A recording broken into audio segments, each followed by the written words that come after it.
The city is bracing for an attack. The enemies are stronger. There are more of them. They're winning.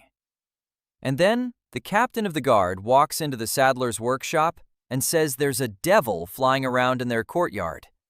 The devil is a piece of oil-soaked flax with a burning plate underneath it. And the man who built it came from a world where such things wouldn't surprise anyone.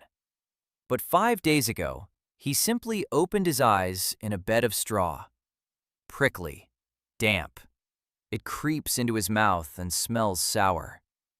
Dan Sawyer sits down and sees blackened beams above him, a stone floor, a table cluttered with leather and unfamiliar tools. It smells of boiled glue and animal fat. His head is ringing like a bell. He remembers a flash, a white light, a sound like a snapped string, a propane tank, a leak, a spark. And between that spark and this straw, there's nothing. No tunnel, no voice, no system that writes a greeting. Just light and straw. An old man stands over him, gaunt, with his glasses askew. He speaks, and Dan doesn't understand a word. But a minute later, the words fall into place on their own, as if someone inside his head had turned a tuning knob. The old man found him that morning by the western wall. No papers, no weapons. His name is Jorn Velen. He's a saddler. Dan stands up. He's swaying. Jorn catches him by the elbow with a hand as strong as a tree root. Dan steps out into the courtyard and freezes. The sky is low, gray as wet stone, and empty. Not a trace of a plane. Not a white streak. Not a flashing light. Just a heavy sky above the black roof tiles. He'd worked under that sky for 10 years. He was used to seeing movement in it. Dots, lines, lights. But here, there's nothing. And that's when it dawns on him. He's the only one who knows that you can live in this sky. An hour later, he returns to the workshop and asks for fine linen, boiled glue, a large cauldron. Jorn stares at him for a long time. Then, without a word, he pulls out a roll of fabric. Dan sits down at the table and calculates. Volume, area, weight. He knows the formulas by heart. All he needs is a piece of charcoal and a board. First, he draws a drop, stretched upward, with the neck at the bottom. Jorn asks what it is. A sack, says Dan. Sacks don't look like that, says Jorn. This one will fly. Jorn doesn't laugh. He sits down next to him and asks what kind of thread he needs. By evening, Dan knows the most important thing. The city is called Tarnhaven. There's a war going on. The Northern Union of Kingdoms is fighting the Corvettians. The Corvettians are stronger. There are more of them. They're winning.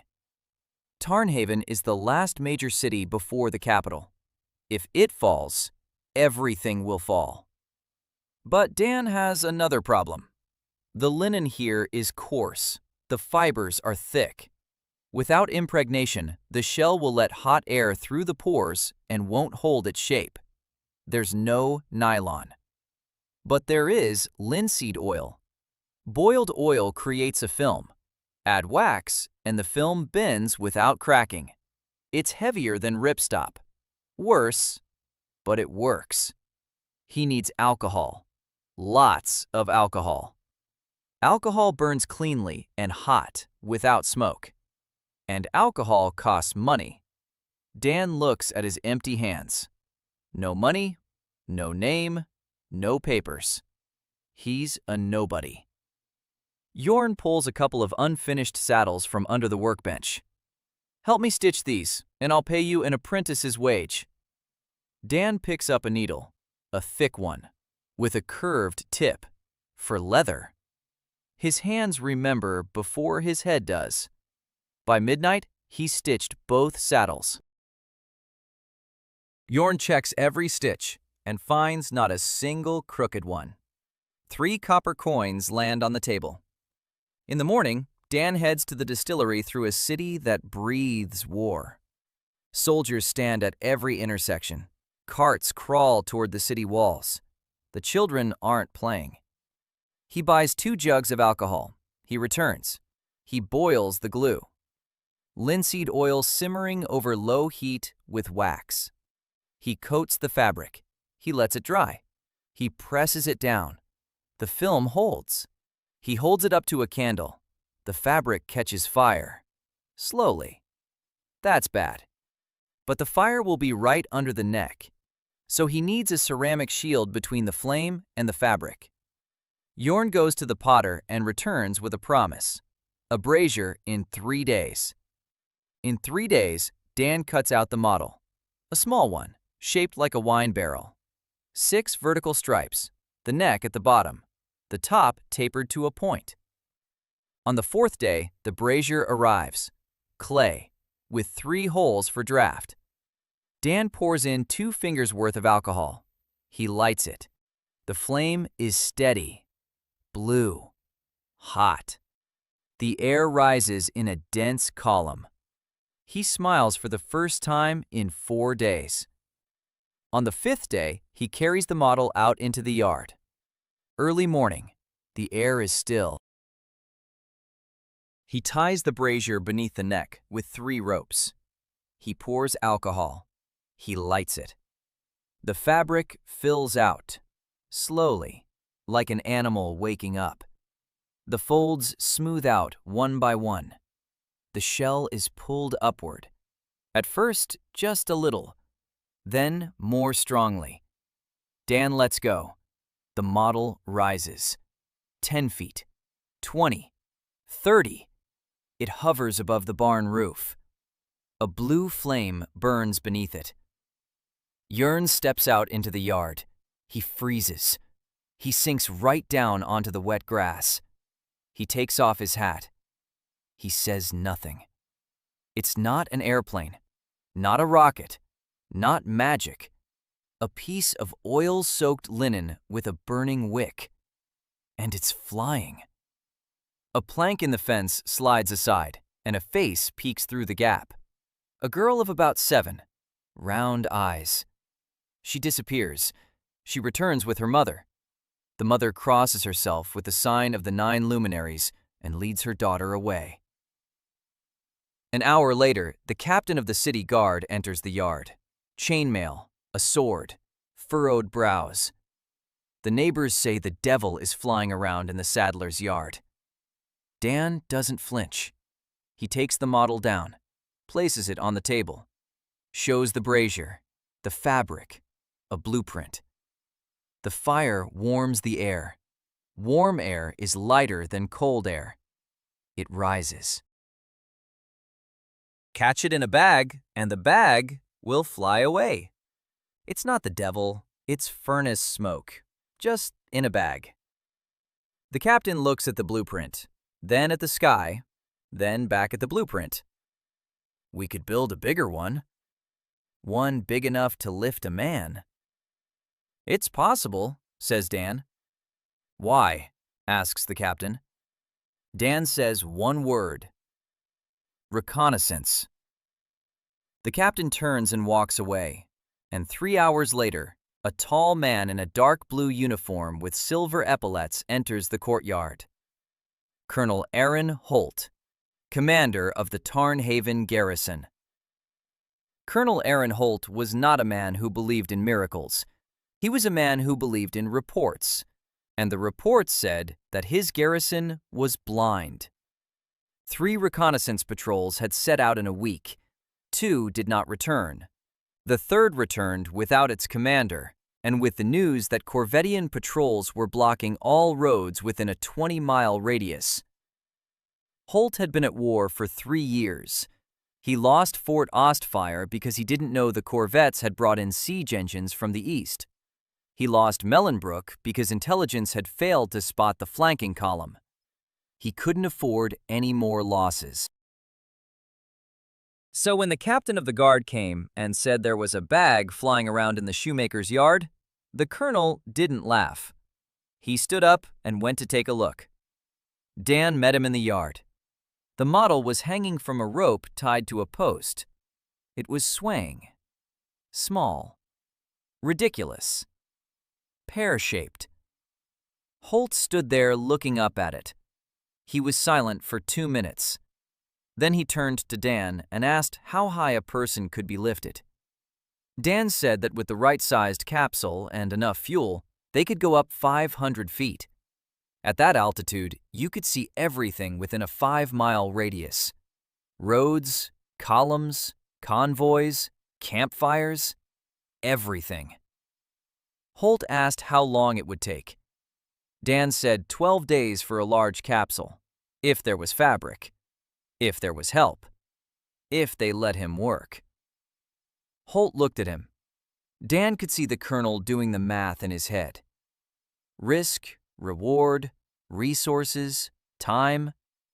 It was the look of a man accustomed to making decisions on which lives depended. Holt said he'd provide the fabric. He'd provide the people. He'd give a week, not 12 days. A week. Because in 10 days, according to the latest reconnaissance report, the Corvettian vanguard would be within a day's march. Dan said he wouldn't be able to finish in a week. Holt said that wasn't an issue. Dan nodded. Work began that very evening. Jörn set aside half the workshop. Holt sent 2 soldiers for the heavy lifting and a bundle of linen cloth from the garrison's warehouses. The fabric was coarser than the kind Dan bought himself, but there was plenty of it. Dan began cutting the fabric. He worked from memory. 12 gears, each 3 feet wide at the base and tapering toward the top. The height of the shell was 16 feet. The diameter at its widest point was 10 feet. The volume was sufficient to lift a single person weighing up to 180 pounds, along with a basket and a burner. He did the calculations on a slate with charcoal. The numbers added up perfectly. The formulas were in his head. The volume of a sphere, an adjustment for the elongated shape, the weight of hot air at different temperatures, the weight of cold air, the difference, the load capacity. He wrote, erased, and wrote again. Jörn stood nearby and watched his hand. He didn't understand the numbers, but he understood the confidence with which his hand wrote them down. On the second day, Dan realized he needed a seamstress. He knew how to sew himself, but it was impossible to sew the shell by himself in a week. 12 gears, each 16 feet long. Double seams. Each seam had to be treated separately. That's hundreds of feet of thread. Thousands of stitches. He told Jörn that he needed someone with good hands. Jörn thought for a moment. He said he knew someone. On the morning of the 3rd day, a woman walked into the workshop. 26 years old, dark hair tucked under a headscarf, calm eyes, hands marked with fine scars from needles and scissors. May Curtis, the daughter of a sailmaker from a seaside town. She'd come to Tarnhaven 2 months ago when the coastal villages began to evacuate. She had been working mending uniforms at the garrison tailor shop. She walked in and saw the fabric laid out on the floor. Strips of linen arranged by size, a pattern on the board, needles, thread, a hot iron. She looked at the fabric, then at Dan. She said he was cutting across the grain. Dan stopped. She walked over. She took the edge of a strip. She pulled. The fabric gave way. She said that if he cut like that, the seam would come apart on the 7th lift. He needed to cut along the warp. That way the thread would be under tensile stress rather than shear stress. Dan silently handed her the scissors. She sat down on the floor, and she began to cut. By the evening of the 3rd day, they had recut 4 gears together. May didn't ask questions about what it was or why. She had seen the blueprint. She had seen the shape. She was the daughter of a man who had spent his whole life sewing sails. She knew that fabric could catch the wind. She didn't need to be told that fabric could catch heat. The 4th day, the 5th, the 6th. The workshop never slept. Dan and May sewed the shell. Yearn boiled the glue and impregnated the finished gears. 2 soldiers hauled water and firewood. The brazier for the large balloon was already ready. The potter had made it in 2 days after Holt personally came to him and said it was an order. It was wider and deeper than the prototype, with 4 draft holes. It had a damper that could be moved by hand. Dan checked the draft. He poured in the alcohol. He lit it. The flame burned steadily. It burned strongly. He timed it using Yearn's hourglass. A full charge of alcohol burned for 22 minutes. That wasn't enough. On the ground, a propane tank provided an hour of operation. Here, it was 22 minutes. 22 minutes in the air. Minus the ascent. Minus the descent. That leaves about 10 minutes for reconnaissance. Not much, but enough to get started. On the 7th day, the shell was ready. They sewed it together at night by candlelight. May sewed the last stitch with double thread and coated it with a thick layer of glue. Dan lifted the shell and smoothed it out. It was heavy, heavier than any she had ever held on the ground. The impregnated linen weighed 3 times as much as nylon. But it was seamless. Not a single hole. Not a single missed stitch. May stood nearby looking at it. She wasn't smiling, but something in her expression had changed. Dan had woven the basket himself from willow twigs that the soldiers had chopped by the river. A small one, for 1 person. He attached the brazier to it with 3 chains. He suspended the shell above the basket on ropes. It turned out rough, unattractive, heavy. At the festival in Albuquerque, people would have laughed at something like this. But this wasn't a festival. This was war. Early in the morning, on the 8th day, they carried everything out into the courtyard. Holt arrived with 3 officers. One of them was a tall man with a dark mustache and a disgruntled expression. Major Folkart, commander of a cavalry squadron. He stood with his arms crossed, looking at the structure. Dan saw his face. It was the face of a man who had already decided he was looking at something foolish. Dan didn't bother explaining anything to Folkart. He turned to Holt. He said the ascent would be tethered. 4 ropes, height 20 feet, no more. Time in the air, 5 minutes. He'll climb up himself. Holt nodded. Dan poured alcohol into the brazier. He lit it. He stepped back. Everyone was watching. The balloon began to fill. Slowly. The fabric moved as if alive. It smoothed out. It rounded out. Hot air flowed in through the neck, and the fabric took shape.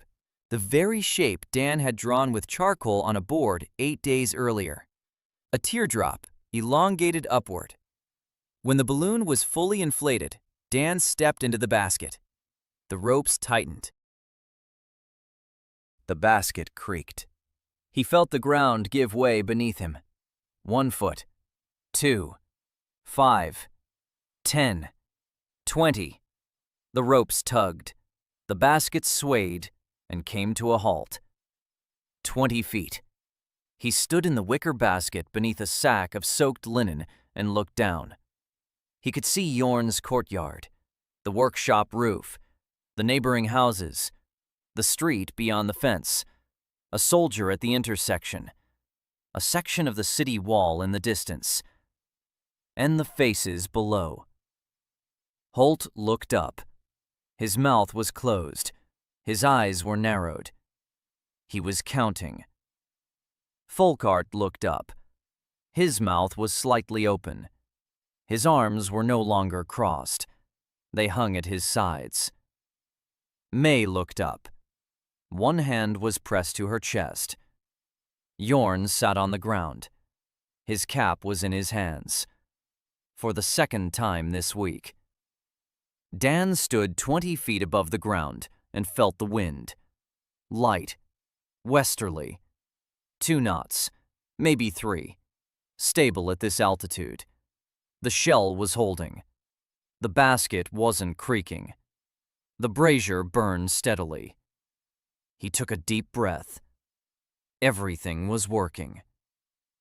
30 seconds. A minute. 2. 3. He signaled down. The soldiers began to pull. The basket began to descend. Smoothly. Steadily. It touched the ground. Dan stepped out. His legs were trembling slightly. Not from fear. From the fact that this was real. He had flown again. In another world. On different fuel. In a different capsule. But he had flown. Holt approached. He looked Dan in the eyes. He asked one question.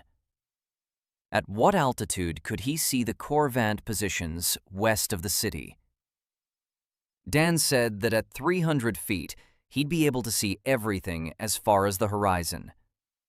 Holt turned to Folkart. He said briefly, "Assign 10 men from the squadron for security." Folkart opened his mouth, then closed it. He saluted silently and left. But Dan saw his eyes. There was no admiration in them.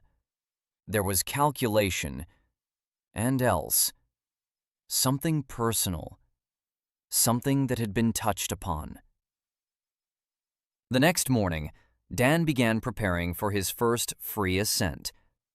Colonel Holt gave Dan a week and the resources to build a full-size balloon. May Curtis joined the team and corrected a critical error in the pattern cutting. On the 8th day, Dan performed his first tethered manned ascent to 20 feet. Important details. Major Folkart was harboring hostility. The burner only lasts 22 minutes. Holt ordered security to be assigned. Free flight is a whole different matter. On a tether, you're tied to the ground. 4 ropes, 4 points of contact. The wind pushes, but the ropes hold. In free flight, there's nothing. Just you, the basket, the envelope, the burner, and the wind, which does whatever it wants. Dan knew this. On the ground, he'd taken off 600 times. He remembered every free launch, that moment when the ropes let go and the world falls silent. It would be the same here. Only here, he had 22 minutes of fuel. 1 balloon, no radio contact, no support team in jeeps below. If the wind carried him toward the Corvettians, no one would be able to rescue him. He'd been preparing for 3 days, studying the wind. Every morning, he'd climb the city wall and watch the smoke from the chimneys. The smoke drifted east, consistently, every morning. That meant the wind near the ground was westerly, weak, 2 or 3 knots. He climbed the tower and watched the clouds. The clouds were drifting northeast. That meant the wind was different higher up, stronger, veering north. He memorized it. He mapped out the wind layers in his head. West at the bottom, northwest at the top. If he climbed and followed the upper wind, he'd fly northeast. There were fields there, roads, and if he was lucky, the western road used by the Corvette convoys. He explained the plan to Holt. Take off at dawn through the morning window, when the lower wind is almost still. Gain altitude, reach the upper layer. Drift northeast. Observe, then descend. Return westward on the lower wind. Land. Holt listened. Then he asked, What if the wind changes? Dan said that in that case, he'd be carried away. Holt asked where. Dan said he didn't know. Holt was silent. Then he said he approved of the flight. The morning of the 12th day. Dawn. The air was still. Dew on the grass. Perfect. Dan stood in the workshop courtyard. His crew was gathered around him. May was checking the seams one last time, running her fingers over each one. Yorn was holding a bag of alcohol. 2 soldiers were holding the basket. 4 more stood by the gate. Guards. Fulcart's order, which Fulcart had given with a look on his face as if he'd been ordered to guard a stray dog. Holt stood to the side, silent, hands behind his back. Dan poured in the alcohol, set it alight. The shell began to expand. He waited. Watched its shape. The fabric stretched taut. The shell stood upright. He stepped into the basket. He looked at May. She nodded, not a word. He looked at Yearn. The old man stood holding his hat in his hands. Dan told him to put his hat back on. He said he'd be back. Yorn put his hat back on. Dan gave the command. The soldiers let go. The world fell silent. The ground began to move downward. Slowly, smoothly, without a jolt. The workshop roof, the roofs of neighboring houses, the city wall, the towers, the streets, people. Everything was getting smaller. Dan stood in the basket and rose. 50 feet, 100, 200. At 200 feet, he felt a shift. The wind changed. It pushed the basket to the northeast. He'd entered the upper layer. The basket began to move. Not fast, maybe 5 knots. The city was drifting away behind him. A field opened up before him. A wheat field. Yellow. Beyond it, a road. Beyond the road, a forest. He turned up the heat on the burner. He climbed to 300. From here, he could see farther. The road ran from west to east. Something was moving along it. Dust. A column. He strained his eyes. Wagons. 10. 15. No, over 20. Covered wagons, horse-drawn ones nearby.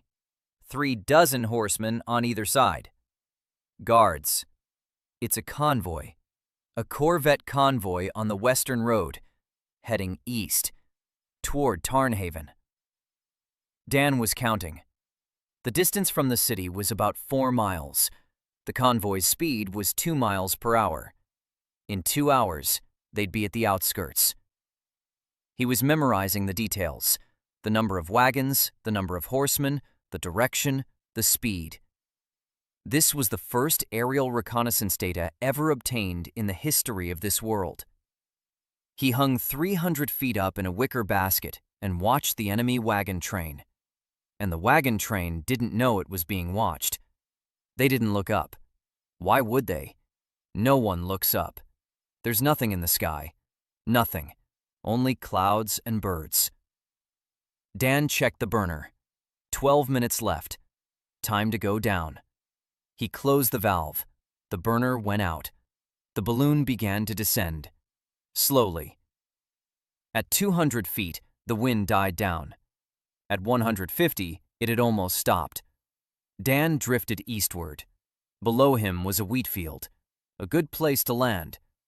He closed the valve completely. The balloon descended faster. 100 feet. 50. 30.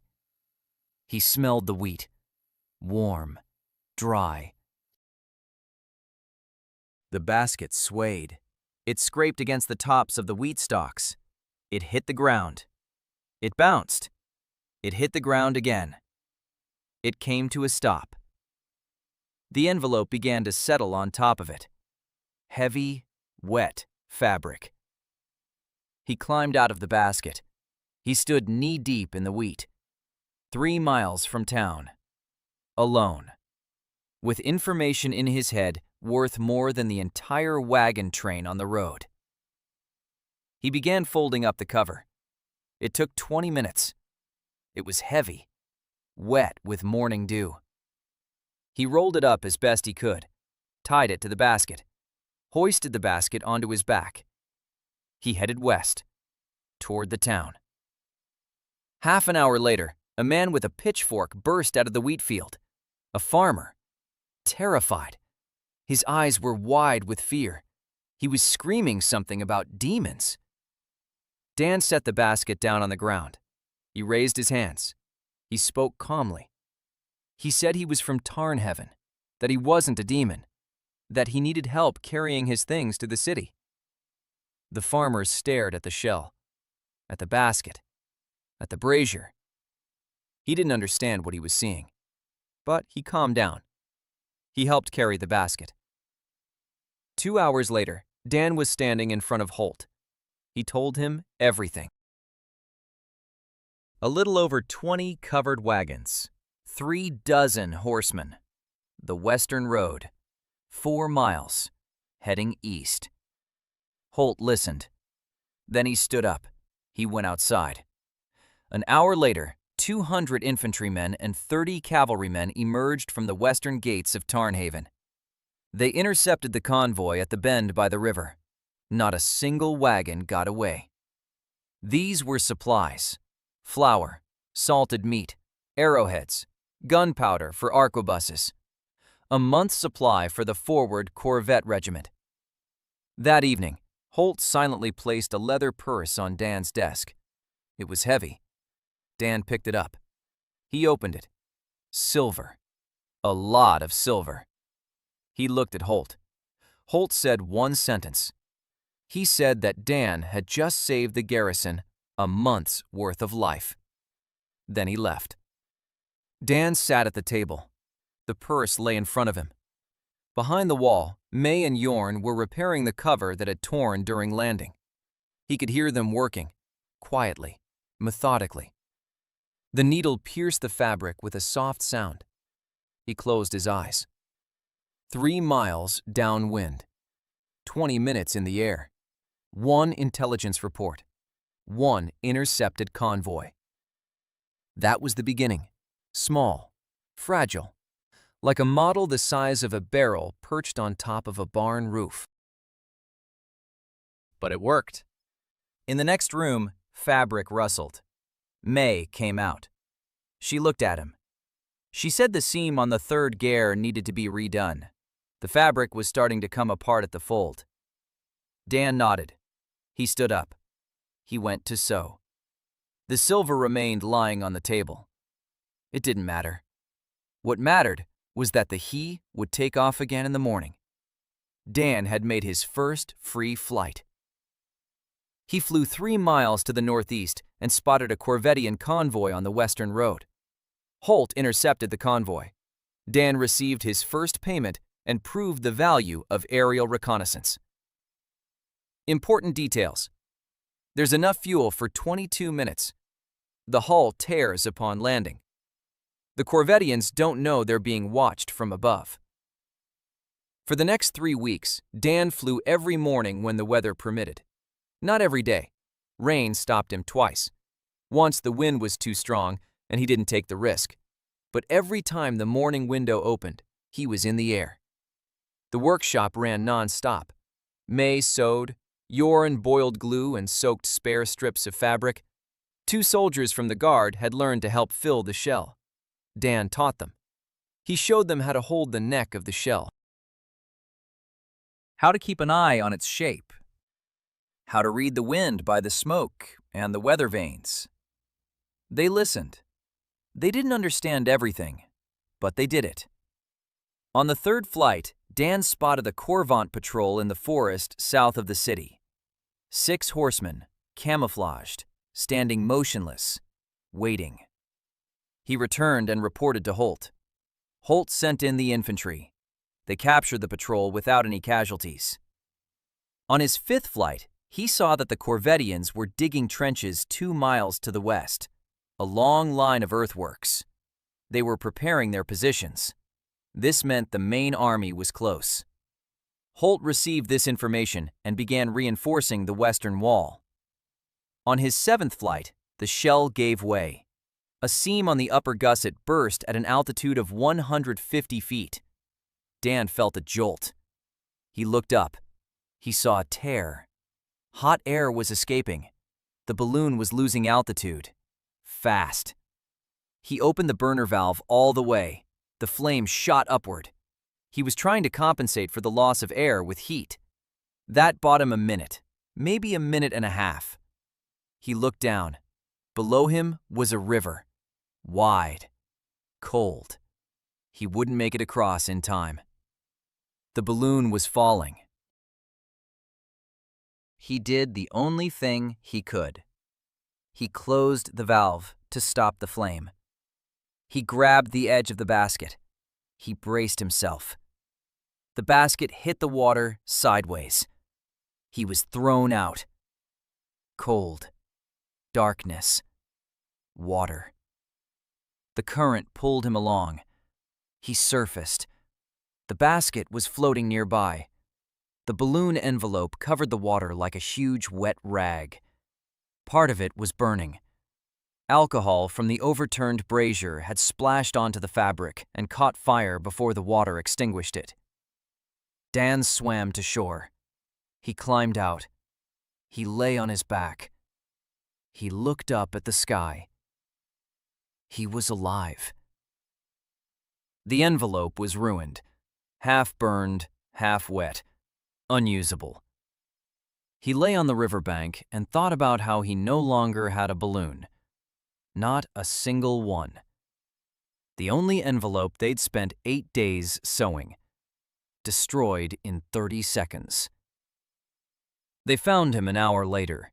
Soldiers from the guard unit. They ran along the riverbank. They helped him to his feet. They took him to the city. They were waiting for him in the workshop. Jorn, May, Holt. Holt asked what had happened. Dan said the seam had burst.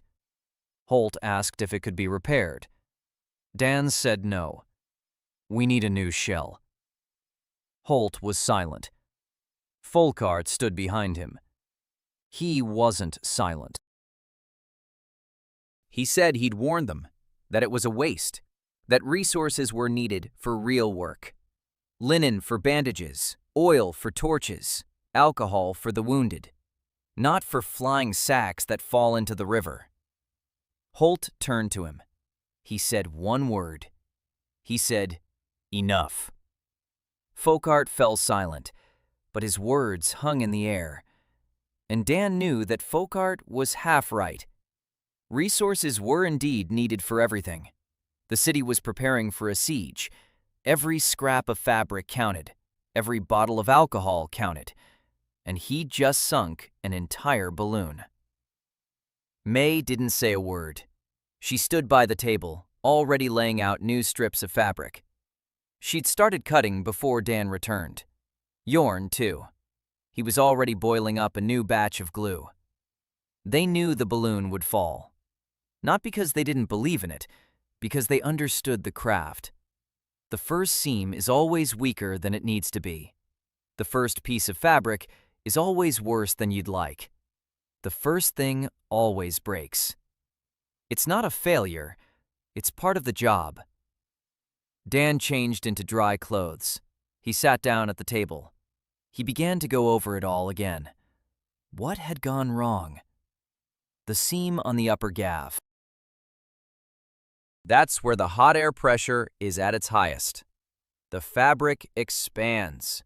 The seam stretches. They needed a different way to join it, not just a double seam. They needed a reinforcement strip, a strip of fabric glued over the seam, like a Band-Aid. He explained this to May. She nodded. She said her father used to do this on sales in areas of maximum stress. He called it a scar seam. Dan looked at her. He asked why she hadn't said anything sooner. May replied that he hadn't asked. They began sewing the second shell, this time with scar seams on all the upper joints. Dan changed the pattern. He made the neck opening wider. This provided more thrust from the burner. It sacrificed a little in shape, but gained in stability. May suggested adding internal straps, 4 fabric strips running from the crown to the neckline, sewn on from the inside. They distributed the load and prevented the envelope from warping and crosswinds. Dan agreed. It was a good idea. On the ground, such straps were used in sports balloons for flights in strong winds. He hadn't thought of them here because he was thinking in terms of a festival balloon. May thought like a sailmaker, and that was better. 5 days of work. The second envelope was ready. It was 10 pounds heavier than the first one, due to the reinforced seams and the straps. But it was stronger, significantly stronger. Dan conducted a ground test. He filled the envelope with hot air and loaded the basket with sandbags. He held it for 10 minutes. The seams didn't budge, not a single one. May stood nearby and checked each one with her fingers. No movement, no stretching. She allowed herself to nod. Once. That was her praise. Around the same time, a new person arrived at the workshop. Lieutenant Sarah Conway, 24 years old, a staff communications officer. The daughter of General Conway, who had commanded the Union's Northern Corps. She arrived with an order from Holt to set up a communication system between the sphere and headquarters. Dan didn't understand why they'd sent an officer for this. Then he realized. Sarah had brought a map with her, a large one, a detailed one, marking every road, every hill, and every forest within a 20-mile radius of Tarnheaven. Dan had never seen a map like that here. Sarah spread it out on the table and said that intelligence was useless if there was no way to transmit it quickly. Dan nodded. She was right. By the time he flew there, landed, and walked back to headquarters, 2 hours had passed. In 2 hours, a supply train could move on. A patrol could relocate. The information would be outdated. They needed real-time communication. Sarah suggested flags. Colored flags on long poles. Red means enemy. Blue means friendly. White means move. Black means stop. Combinations of flags convey more complex messages. Dan added his own ideas. Smoke. Colored smoke is visible from a distance. Mirrors. Sun glare can be directed precisely. They worked on this for 2 evenings. Sarah was quick, precise. She spoke by the book, in short phrases, but there was a fire in her eyes that Dan recognized. Hunger. Not for food, for results. She wanted this to work. She wanted it desperately.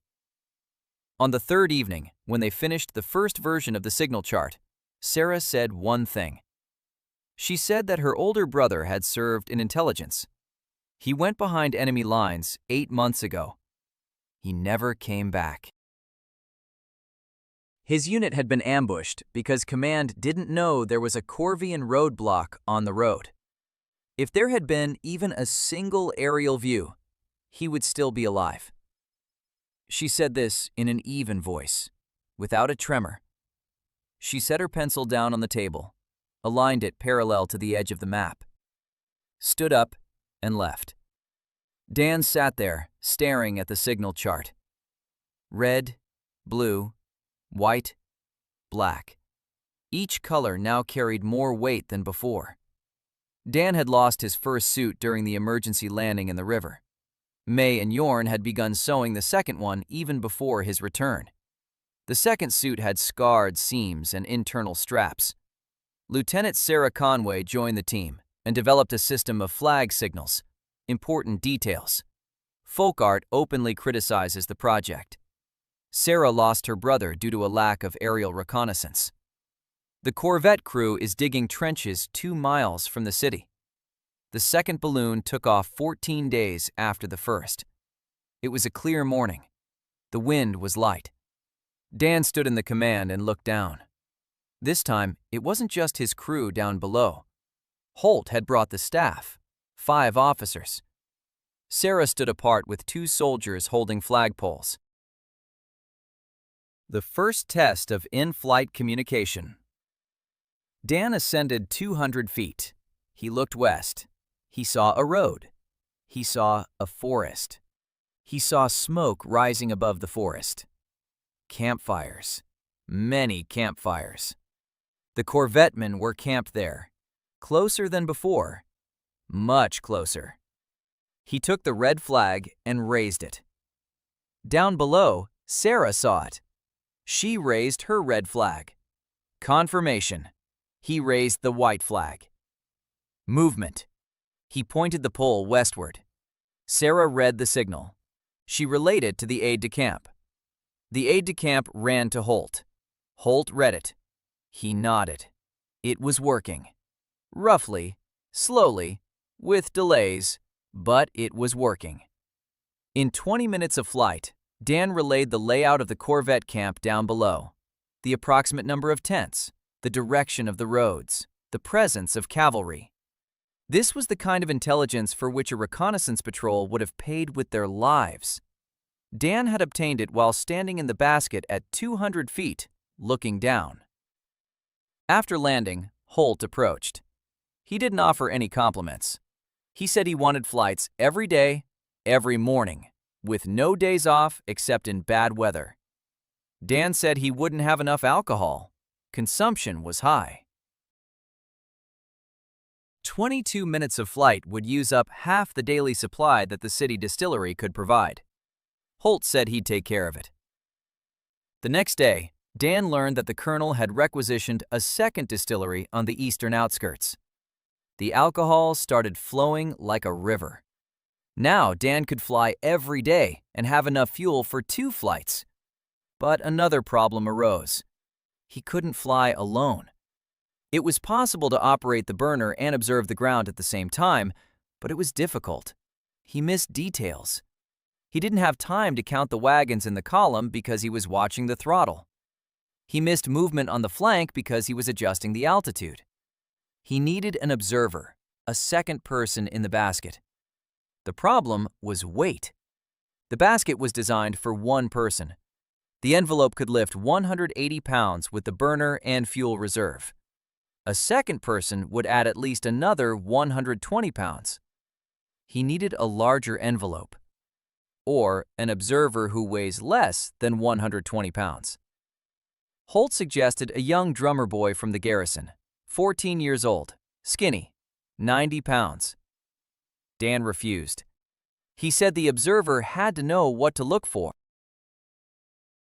He had to be able to tell a wagon train from a herd of cattle, cavalry from peasant horses, trenches from furrows in a field. This isn't a job for a kid. It's a job for a scout. Sarah volunteered. Dan looked at her. She weighed no more than 130 pounds. She knew the map by heart.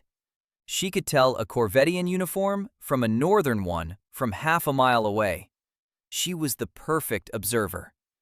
The problem lay elsewhere. She was the general's daughter. If she were killed in the air, Holt would have to explain it to command. Holt looked at Sarah. Sarah looked at Holt. She said it was her decision. Holt didn't argue, but he ordered Dan to reconfigure the basket for 2 people. Dan spent 2 days on the basket. He made it wider. He reinforced the bottom. He added a second set of handles. He recalculated the suspension. He redistributed the weight. He moved the burner toward the center. The observer was assigned the front half of the basket, the pilot the back half. Between them was the brazier. It was cramped, uncomfortable, but doable. Their first joint flight took place at dawn 3 days later. Sarah stood in the front with a spyglass that Holt had lent her from his personal collection. Dan operated the burner. They rose to 300 feet, and for the first time, Dan didn't have to take his eyes off the task at hand. He maintained altitude. She watched. The difference was immediate.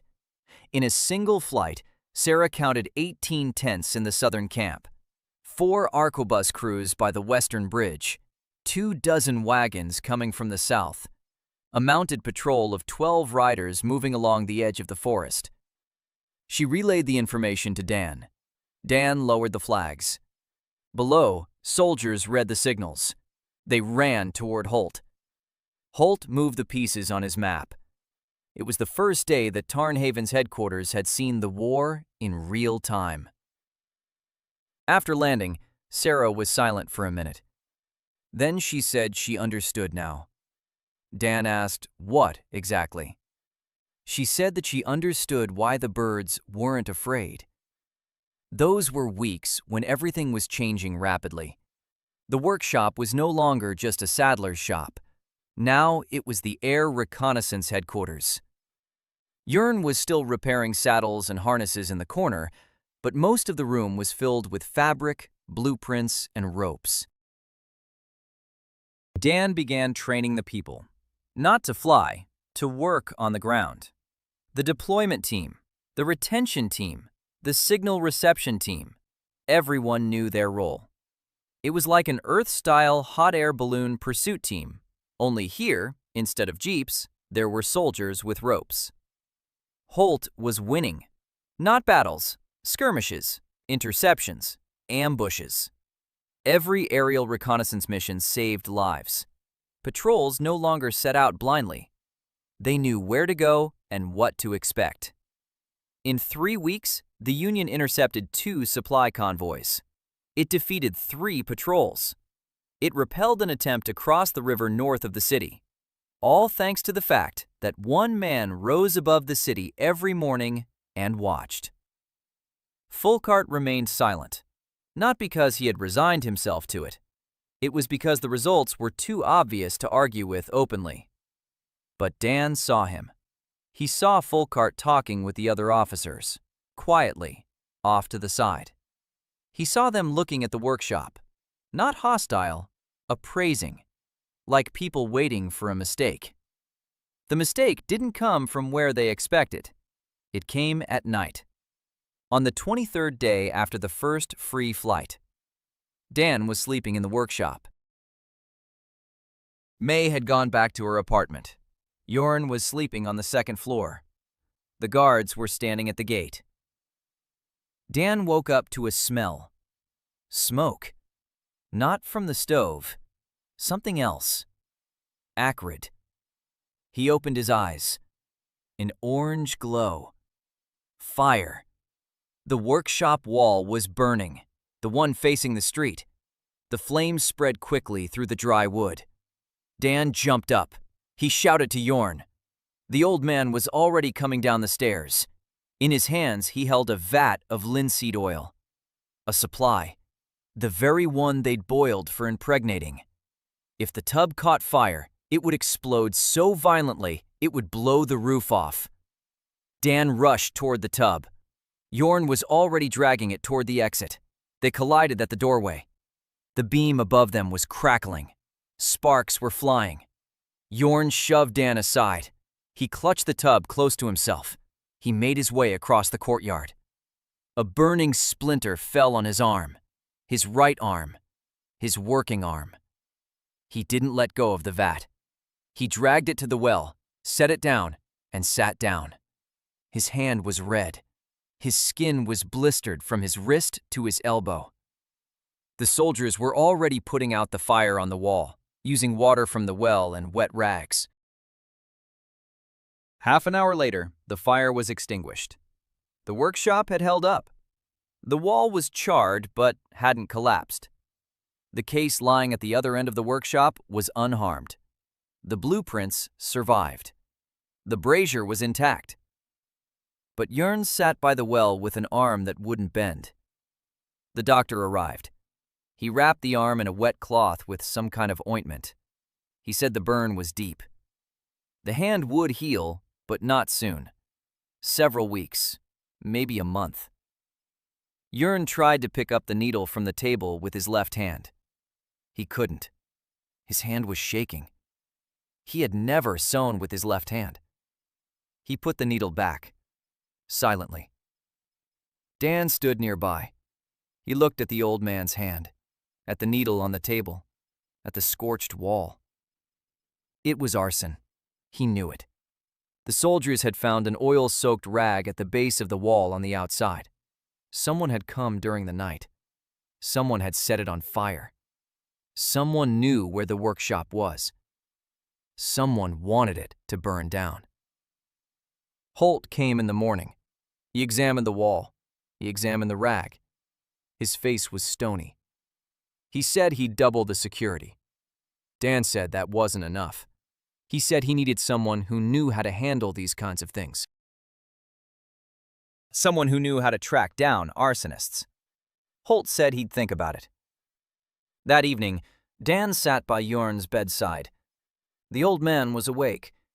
His hand lay on the pillow, wrapped in a bandage. He was staring at the ceiling. Dan said he was sorry. Jörn replied that there was nothing to be sorry about. He said that oil was worth more than a hand, because oil meant 3 new shells, while a hand is just 1 hand. Dan didn't know what to say. Then he stood up. He walked over to the workbench. He picked up Jörn's unfinished work, a child's saddle, a commission the old man hadn't had time to finish, for the city judge's grandson. Dan sat down on a stool. He picked up Jörn's needle, Jörn's thread, Jörn's knee pad, and he began to sew. He sewed until morning, stitch by stitch, evenly, neatly, just as he'd been taught 10 years ago, when he himself had sewn the straps for hot air balloon suspension systems. The leather was different, thicker, stiffer, but the needle was the same. The motion was the same. The patience was the same. In the morning, Jörn woke up. He turned his head. He saw the saddle on the rack by the wall. Finished. Stitched. Every stitch in place. He stared at it for a long time. He didn't move. Dan was lying on the straw by the stove. He pretended to be asleep. He wasn't asleep. He heard the old man get up, walk over to the rack, run his left hand along the seam. He stood there for a long time. Then he came back and lay down. In the morning, when Dan went out into the yard, the neighbor who brought Jörn bread looked at him differently than usual. Not with curiosity, not with apprehension, with something warm. Dan didn't understand why. Then he understood. Jörn had told her, and she told her husband, and her husband told the blacksmith, and the blacksmith told the whole street. The stranger who made flying sacks at night had sewn a child's saddle for the burned old man. Not for money, not for a favor, because the old man couldn't. And that was the first thing the town remembered about Dan Soar. Not the balloon, not the flight, not the intercepted caravan. The saddle, sewn at night, for a stranger's grandson, by hands that knew how to do more than just fly. After the arson, Dan could no longer sleep peacefully. Every rustle behind the wall would jolt him to his feet. Holt kept his word. Security was doubled. 4 soldiers stood at the gate during the day, 4 at night. But Dan knew the soldiers wouldn't help if the enemy was already inside the city. Whoever set the workshop on fire knew where it was. knew when they were asleep there, knew the oil was stored by the wall. This wasn't a random arsonist. This was someone with inside information. 2 days after the fire, Holt brought a person to him. A woman, tall, thin, with short cropped hair and a scar across her left eyebrow. Captain Min-soo Park. Dan looked at her. She looked at him. Her eyes were heavy, appraising, like those of someone accustomed to seeing right through people. Holt said that Captain Park had defected from the Corvette side a year and a half ago. She had commanded border intelligence for the Corvettes. She knows how they operate. She knows their network. She knows their methods. Now she'll be in charge of the Air Corps' ground security. Min-soo Park walked through the workshop in 10 minutes. She peered into every corner. She checked the window latches. She tapped on the walls. She stepped out into the yard. She looked at the fence, at the shed's roof, at the neighboring houses. She returned and said 3 things. First, the fence needs to be torn down and a new one put up. Higher, with a clear view. Second, store oil and alcohol separately from the workshop, in the stone shed across the courtyard. Third, 2 of the guards are useless. They stand at the gate and watch the street. But the arsonist came from the roof of the neighboring house. He jumped into the yard, set it on fire, climbed back over. There were tracks on the roof. No one checked the roof. Dan asked how she knew. Min-soo said it was because she used to do the same thing herself. For 10 years. On the other side. Dan looked at her. She wasn't joking. Holt left. Min-soo stayed. She rearranged the security detail an hour ago. 2 at the gate, 2 on the roofs. Rotation every 4 hours. At night, 1 guard with a dog inside the courtyard. She brought her own dog. A big gray dog with cropped ears. Quiet. Just like his owner. Dan and Min-soo didn't like each other from day 1. Not because they were enemies, because they were too different. Dan built. Min-soo tore down. Dan believed that people would listen if you showed them. Min-soo believed that people would listen if you gave them a reason to be afraid. Dan explained. Min-soo gave orders. Their first argument happened on the 2nd day. Min-soo said the balloon should be stored not in the workshop, but in the garrison warehouse, locked behind 3 locks. Dan said that would mean wasting an hour every morning on transport. The morning window wouldn't wait. Min-soo said that a dead pilot doesn't fly at all. Dan said that a locked-up balloon doesn't fly either. They stood facing each other in the middle of the workshop, neither willing to back down. Yorn sat in the corner with his arm bandaged, watching them. Then he said that they were both right and both fools. He suggested keeping the balloon in the workshop, but moving the workshop itself, the whole thing, to a building closer to the wall, one with stone walls and a single entrance. Dan looked at Yorn. Min-soo looked at Yorn. The old man met their gaze calmly. 3 days later, the workshop had moved. Holt had set aside a stone house by the western wall, a former arsenal. Thick walls, narrow windows, an iron door. A single staircase leading upstairs. A tiled roof, not a wooden one. It won't burn down. Min-soo approved. Dan set up the interior in a day. A cutting table, racks for fabric, a spot for the brazier. Yorn moved his workbench. May moved the scissors. Sarah moved the map. The new workshop was cramped, colder, less cozy, but safer. These days, Dan flew every morning. Sarah flew with him. They'd worked out a system. Dan piloted, Sarah observed. The flags relayed data down below. On the ground, the reception team read the flags and ran to headquarters. The time from observation to decision had been cut from 2 hours to 15 minutes. Holt began planning operations based on data that had been in the air that very morning. This would have been impossible a month ago. It was the norm now.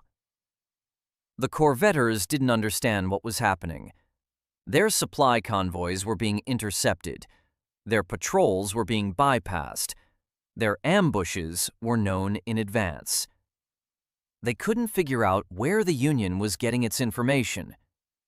Dan knew it wouldn't last long. Sooner or later, one of the Corvetters would look up. Sooner or later, they'd see the balloon. And then a different game would begin. It happened on the 32nd day. Dan was at 300 feet. Sarah was looking south through her binoculars. A Corvette patrol of 10 riders was moving along the edge of the forest. Sarah counted them. She relayed the numbers to Dan. Dan lowered the flags. One of the riders stopped. He raised his head. The others rode on. He stood there, watching. Then he turned his horse around and galloped back. Sarah lowered her binoculars. She looked at Dan. She said they'd been spotted. Dan nodded. He'd been expecting this. Now the Corvans knew. Now they had a question they would be seeking an answer to. What was that thing in the sky? How did it work? And how could they destroy it? That evening, Dan gathered his team. May, Yorn, Sarah, Min-soo, and 2 soldiers from the guard. He told them they'd been spotted. He explained what that meant. Before, they'd been invisible. Now, they were a target. The sphere was large, slow, conspicuous. It couldn't be hidden in the air. The only protection was altitude. At 300 feet, an arrow wouldn't reach it. A crossbow bolt wouldn't reach it. An arquebus bullet theoretically could, but at that distance, accuracy would be 0. So they needed to go higher. 400 feet, 500. But the higher we go, the more fuel we'll use. 22 minutes turn into 15, then into 10. Min-soo said that altitude wasn't the only problem. The problem was on the ground. If the Corvettians found out where the balloon was based, they'd send saboteurs. Not just one arsonist, a group. Professionals. She knew Corvettian intelligence. She knew they had people who could enter the city under any disguise. A merchant, a refugee, a wounded soldier, a monk. Dan asked what to do. Min-soo said they needed to change the launch site. A new location every day, not from the workshop. The workshop is for work. Launch from different points in the city. Today from the Western Wall. Tomorrow from the Market Square. The day after tomorrow from the roof of the Garrison Warehouse. Never twice from the same place. Dan agreed. It was the right thing to do. Inconvenient, but right. They began working according to the new plan. Every evening, Min-soo chose the launch point for the next morning. At night, the soldiers carried the basket and the fuel. At dawn, Dan and Sarah would arrive at the spot. They'd fill the capsule, take off, land. They carried everything back. It doubled the work, but it saved lives. A week after they'd been discovered, Dan noticed something else. The Corvetters had started to take cover. Before, their convoys had traveled openly on the roads. Now they moved at night. They hid their camps under trees. They burned their campfires in pits so the smoke wouldn't rise. They were learning. They were adapting. They were afraid of the sky. Dan told Holt about this. Holt smiled for the first time. He said it meant the balloon was working even when it wasn't flying. Because the very fact that someone could be watching from above forced the enemy to hide. And an enemy in hiding moves more slowly. It's harder to resupply. D acts more cautiously. That was a thought Dan hadn't come up with on his own. He thought of the balloon as a tool. Holt thought of it as a weapon. Even on the ground, even in the hangar. The very fact of its existence was changing the war. One evening, May was working late. She was reinforcing the neck of the shell with a new strip of fabric. Dan sat nearby, mending the suspension ropes. They worked in silence, just like every evening. May sewed neatly and quickly. Her hands moved across the fabric just as her father's hands had moved across the sailcloth. Dan looked at her hands, then at her face. She didn't notice. Or she pretended not to. He said the neckline was holding up well. She nodded. She said she'd added a third row of stitches at the seam. He said that was right. She didn't reply. She continued sewing. Their hands met over the fabric when they both reached for the same spool of thread. For a second, maybe two. May withdrew her hand first. Dan withdrew his. Both went back to work. Not a word. It was raining outside. There would be no flight tomorrow. Captain Min-soo Park took control of the workshop's security. The workshop had moved to a stone house by the western wall. The Corvette crew discovered the sphere on the 32nd day. The team switched to rotating launch points. The enemy began camouflaging their positions. Important details. Min-soo knows the Corvette's intelligence operations from the inside. A silent closeness is growing between Dan and May. The sphere is beginning to alter the enemy's behavior without even taking to the air. On the 45th day, a woman in gray came to the workshop. She was small, quiet, with large, dark eyes. She wore the habit of a novice from the Temple of the Nine Luminaries. She stood by the door and waited until someone noticed her. Min-soo was the first to spot her. She placed her hand on her sword. She asked who she was and why she was there. The woman said her name was Yanka Khan, that she was a novice, that Father Lane had sent her, the high priest of Tarnheaven. Min-soo looked at Dan. Dan stepped forward. Yanka handed him a scroll. It bore the temple's seal. Inside was a short text. Father Lane requested permission to send Sister Yanka to spiritually oversee the workshop's work. Not a ban, not an order, a request. Polite, insistent. Dan read the scroll and thought. He knew this moment would come. He was lifting a man into the sky. In a world where the sky belongs to the gods, sooner or later, the gods were bound to react. Or rather, those who speak on their behalf. Father Lane didn't ban the sphere. That would have been foolish. The sphere was saving the city. Even the priest understood that. But he wanted control. He wanted to know what was happening up there. He wanted eyes and ears inside the workshop. Dan could have refused. He could have said that the workshop was a military facility and that priests had no business there. Holt would have backed him up. But Dan thought of something else. He realized that a war with the church was more terrifying than a war with the Corvette. You can see the Corvette and get around it. The church is invisible. It's in every home, in every mind. If Father Lane decides the sphere is heresy, then tomorrow half the town will refuse to help. The seamstresses won't come. The potter won't lend a brazier. The distiller won't sell alcohol. Better to let the novice in and show her everything. Let her look. Let her see that there's no witchcraft here. Just fabric and fire and work. He said Sister Yanka could stay. Min-soo looked at him with an expression that said he was making a mistake. Dan answered her with a look that said he knew. Yanka entered the workshop. She was quieter than a mouse. She would sit in a corner on a stool.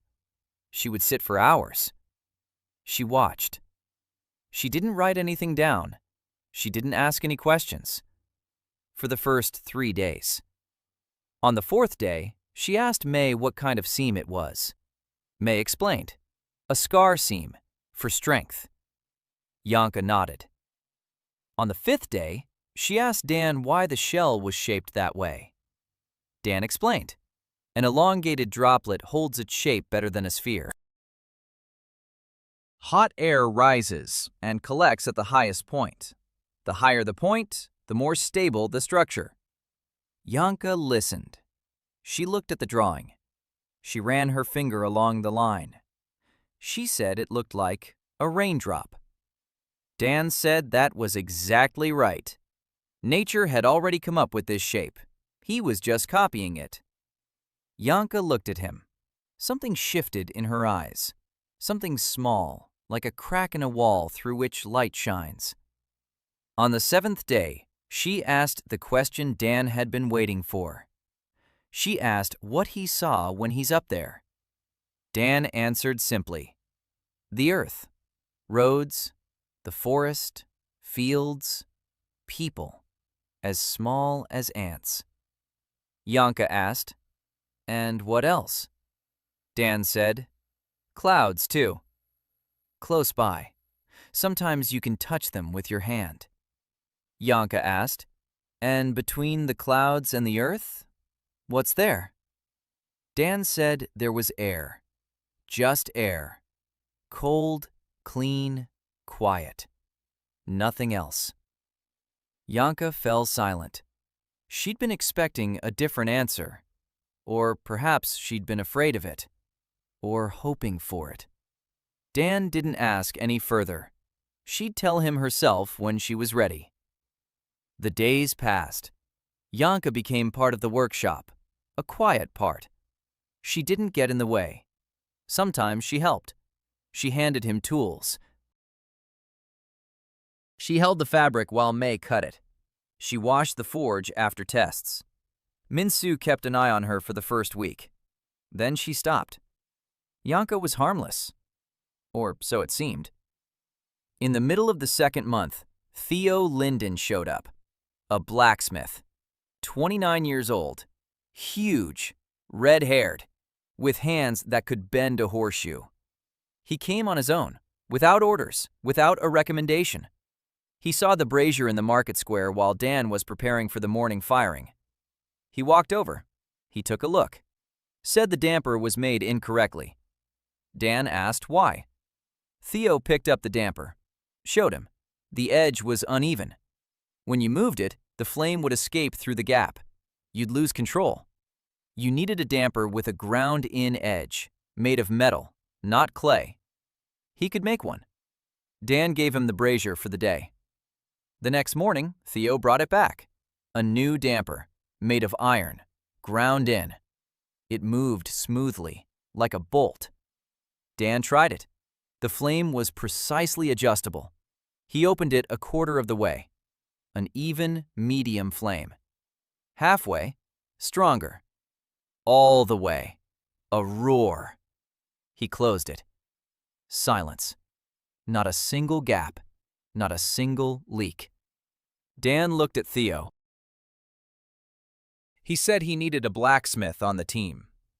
Theo said he needed a job more interesting than shoeing horses. They shook hands. Theo started with the burner. In a week, he redesigned the entire structure. He replaced the clay hearth with an iron frame and a ceramic insert. Lighter, stronger, with 2 dampers instead of 1. The top one for draft, the bottom one for air intake. Alcohol consumption dropped. 22 minutes turned into 28. 6 extra minutes.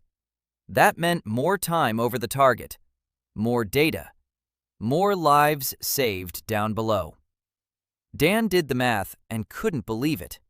6 minutes because of a single damper. Theo shrugged.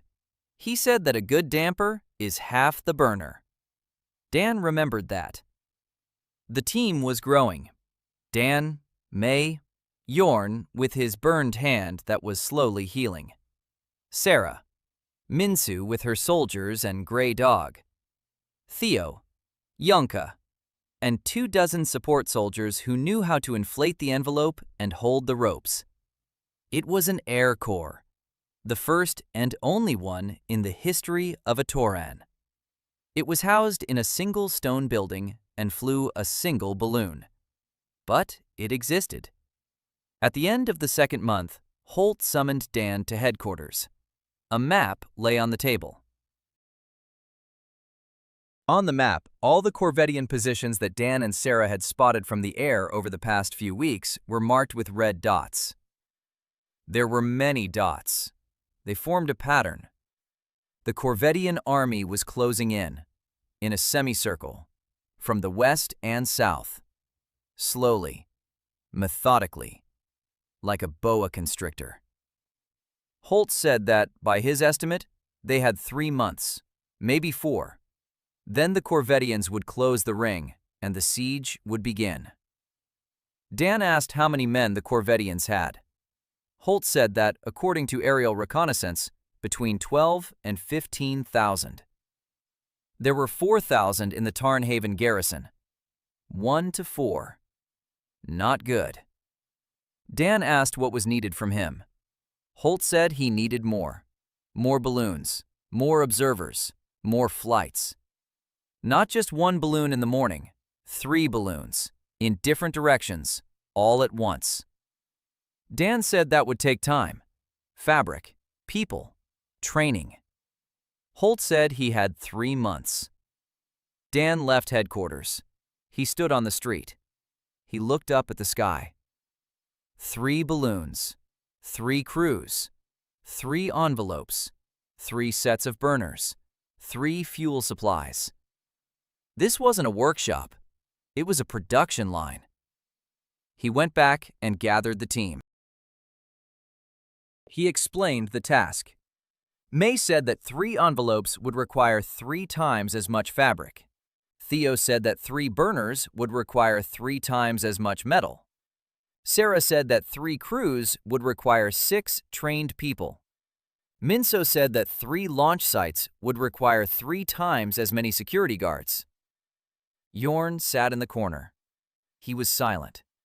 Then he said one thing. He said they needed to get started. They got started. Sister Yanka A. Chan from the Temple of the Nine Lights became an observer at the workshop. Blacksmith Theo Linden joined the team and improved the burner to a flight time of 28 minutes. Holt demanded 3 spheres for simultaneous reconnaissance. The Corvette Army is forming a semicircle. Important details. Yanka asks what can be seen from above. The team has 3 months to prepare for production. Production isn't a craft. A craft is when one person makes one thing. Production is when 10 people make 10 things at the same time, and each depends on the other. Dan knew this. Back on Earth, the workshop in Albuquerque operated the same way. Cutting, sewing, impregnation, assembly, testing. Each stage separately, each stage with its own person. It was more complicated here. Fewer people, fewer tools, fewer materials. But the principle was the same. He divided up the work. May oversaw the sewing. Under her were 3 seamstresses from the garrison workshop whom Holt had transferred to their team. They sewed the gares. May checked every seam. She was strict about rejecting defective work. She sent pieces back to be redone. The seamstresses grumbled for the first week. Then they stopped, because they saw how May herself would redo a rejected seam. Silently, without reproach. She would simply sit down and sew it correctly. And they understood. Tio was making burners. 3 sets, identical, with double dampers, with an iron frame, with a ceramic insert. He tested each one personally. He poured in alcohol, lit them, timed them, checked the draft. If he didn't like something, he'd redo it. Yorn was making glue, with his left hand. His right hand was healing but couldn't bend fully yet. He'd adapted. He held the stirrer with his left, tossed in the wax with his left, checked the consistency by eye. 30 years of experience in his hands. Even with just one hand, he managed. Sarah handled communications. She trained the signal receiving teams, 6 people, 2 for each sphere. They stood on rooftops with telescopes and learned to read the flags. Red, blue, white, black. Combinations, directions, numbers. It was a language. A new language that hadn't existed a month ago. Sarah created it, and she taught it. Strictly, no exceptions. Just as her father, the general, had taught her. Minsu handled security. Patrols around the workshop, checking everyone who entered. Lists, passwords. She had set up a system that wouldn't let strangers come within 100 paces without a password. Dan coordinated everything. He checked the calculations. He monitored quality. He solved problems. There were many of them. They ran out of fabric in the second week. Holt requisitioned a batch of flax from the Merchants Guild. The merchants were unhappy. With the brandy ran out faster than the 2 distilleries could produce it. Holt found a third one on the eastern outskirts. Small, but operational. Theo sourced the iron for the burners himself. He had his own connections among the blacksmiths, trading services for services. Horseshoes for sheet iron, spearheads for wire. A month later, the first new envelope was ready. The second followed a week and a half after the first. Now they had 3 balloons, 3 envelopes, 3 baskets, 3 burners. But they didn't have enough people to fly them. Dan piloted the first balloon. Who would pilot the second? Who the third? He couldn't be in all 3 baskets at once. They needed pilots. He began training them. The first student was one of the security guards, a 22-year-old guy. Strong, calm, steady hands, weak nerves. On his first tethered ascent, he turned pale at 10 feet. At 20 feet, he threw up. At 30 feet, he asked to be let down. Dan let him down, without reproach. Not everyone can do that. The second student was another soldier, older, 30 years old. He handled the ascent. He handled the swaying. But he couldn't keep an eye on both the burner and the height at the same time. He got confused. He'd open the damper when he should have closed it. He'd close it when he should have opened it. Dan worked with him for a week, slowly, patiently. He demonstrated. He explained. Watch the fabric. If it starts to wrinkle at the top, you're losing heat. Open the damper. If it tightens and tears upward, it's too hot. Close it. Listen to the fabric. It's telling you. The soldier learned. Not quickly, but he learned. After 3 weeks, he could maintain altitude on a tether for 20 minutes without losing control. Dan declared him fit for duty. He didn't find a third pilot. He didn't have time. Events overtook him. It happened on the 63rd day. Early morning. Dan was preparing for launch from the pad by the North Tower. Sarah was nearby. The basket was in place. The capsule was being filled. Minso came running. Her face was stern. She held a piece of paper in her hand.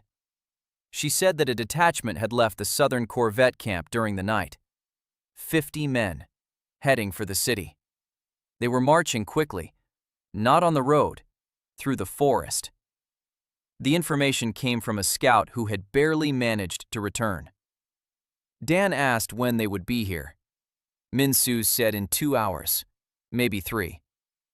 Dan looked up at the sky. The morning window was opening. He poured in the alcohol, set it alight, took off. 300 feet. 400. He scanned the area.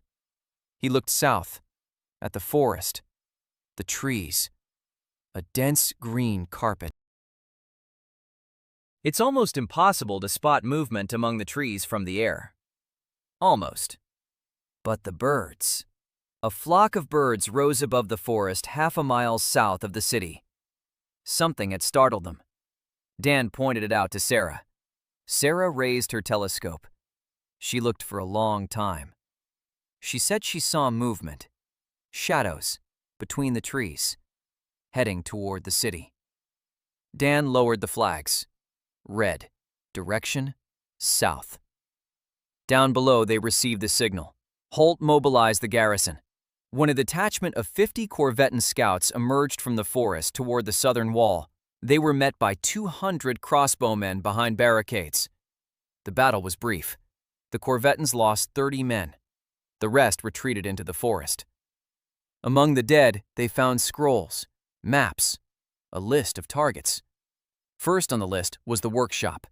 Second was the warehouse with the shells. Third was the distillery. They were going after the orb, on purpose, deliberately. This wasn't a random sortie. It was an operation to destroy aerial reconnaissance. Holt brought the list to Dan. Dan read it. The handwriting was neat, Corvettian, clear letters, professional work. There was a seal at the bottom, the Office of the Holy Inquisition. Minso looked at the seal. Her expression changed. For the first time, Dan saw fear on her face. Not for herself, for everyone. She said one name, Salvard.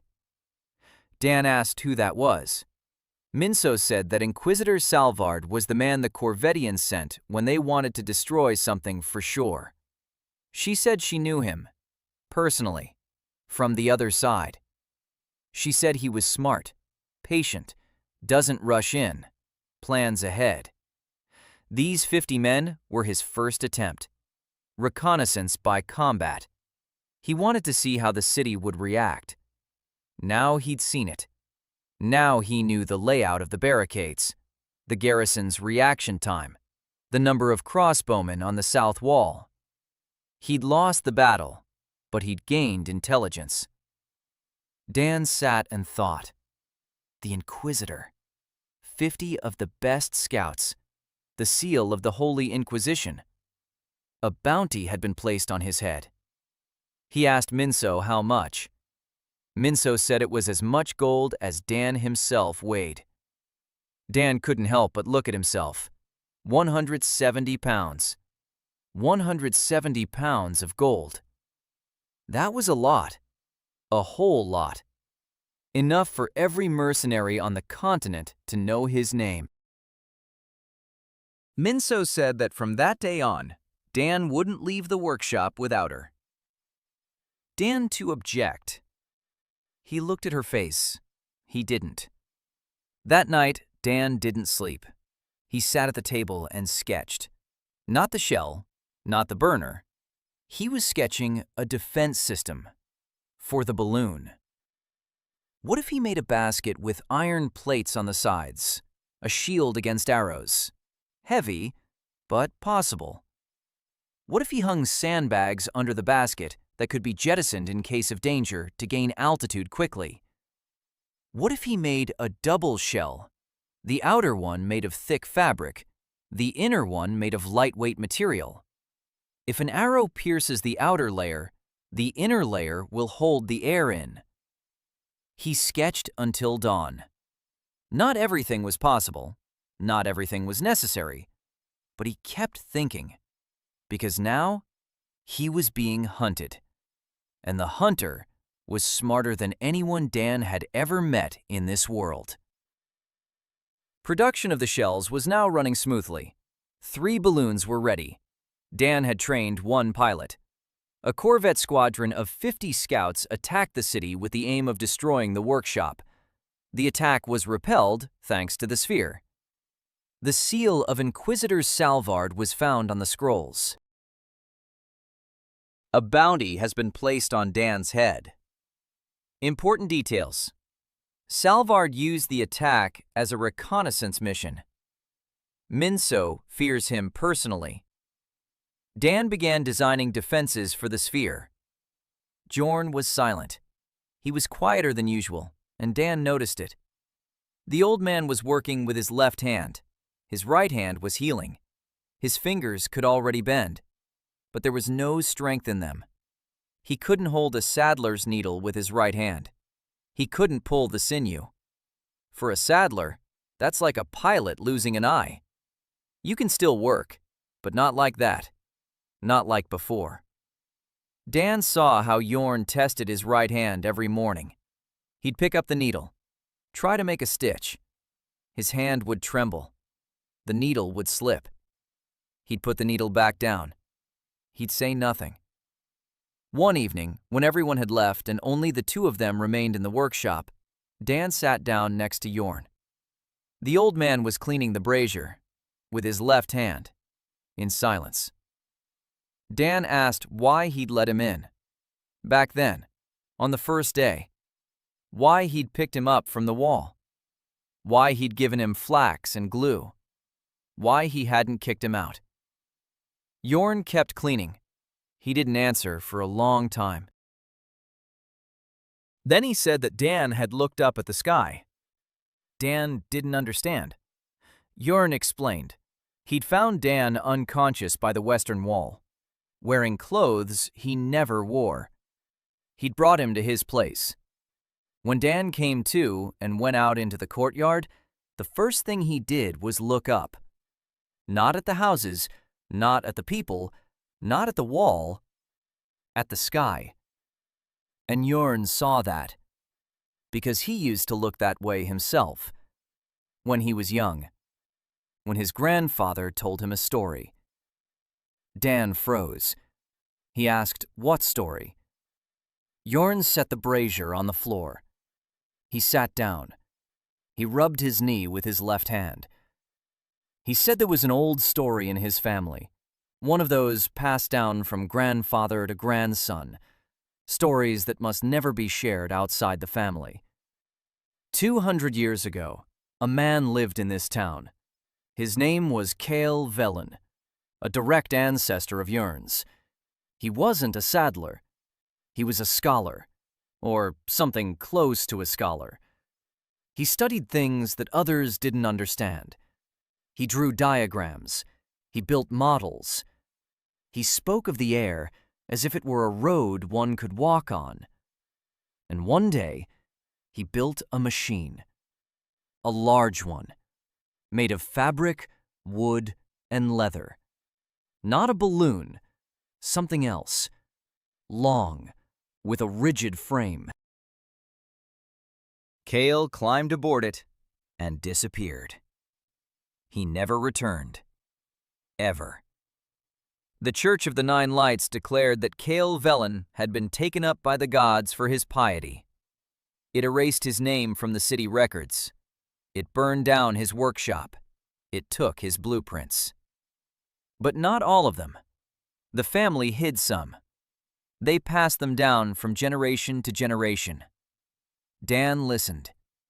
His heart beat steadily, but his hands grew cold.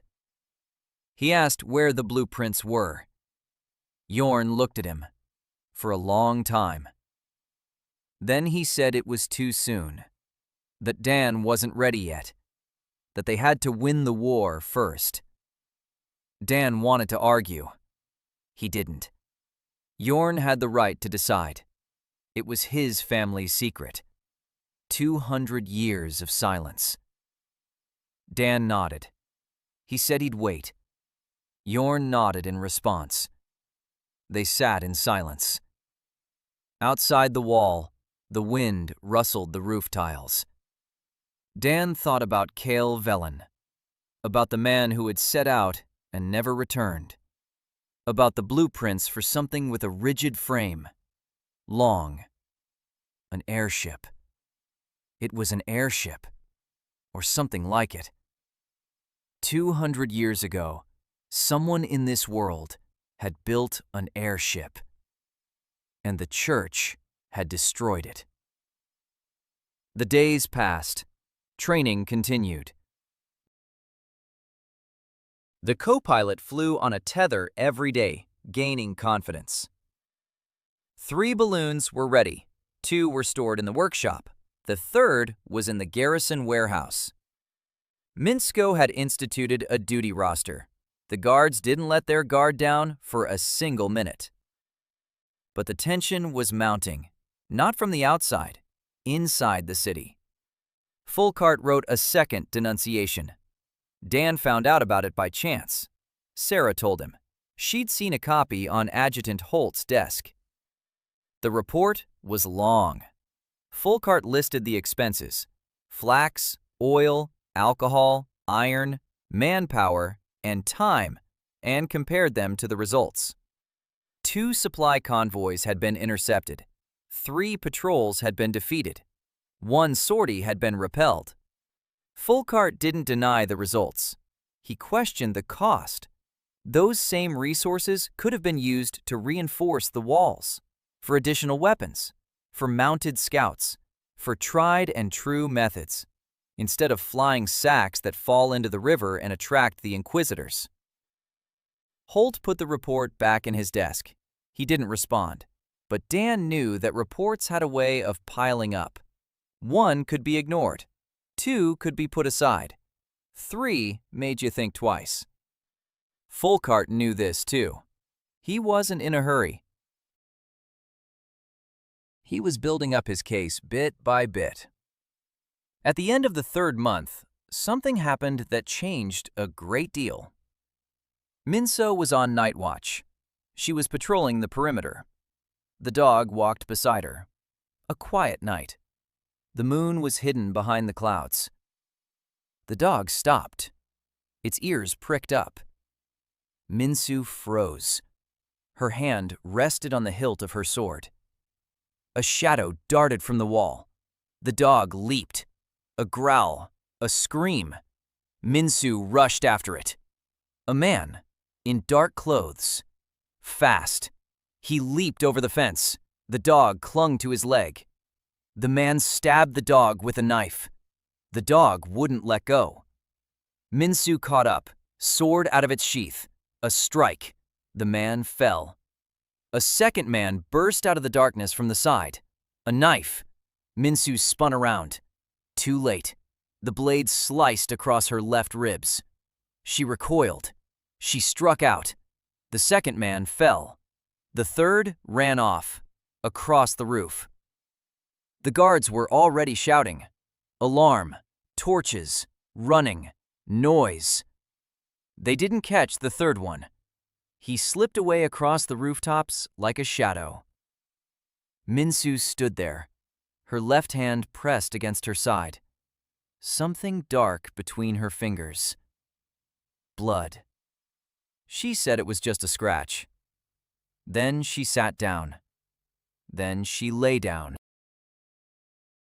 The dog lay beside her, whimpering. The knife had struck him in the thigh, but not deeply. The doctor arrived 20 minutes later. Minsu's wound wasn't a scratch. The knife had sliced along her ribs, deeply. It hadn't hit anything vital, but there was a lot of blood. The doctor stitched it up, bandaged it, said she'd have to stay still for 2 weeks. Minsu said she'd be up and about in 3 days. The doctor looked at her. He didn't argue. They laid her down in the workshop on a mattress against the wall. Dan sat beside her. It was 3 in the morning. May was asleep. Yorn was asleep. Soldiers stood at their posts. Theo had hammered shut the hole in the fence through which the attackers had crawled. Minsu lay there. Her eyes were closed. Her breathing was steady. Her breastplate lay on the floor next to her. Leather. Old. With a knife slit on the left side. The straps were torn.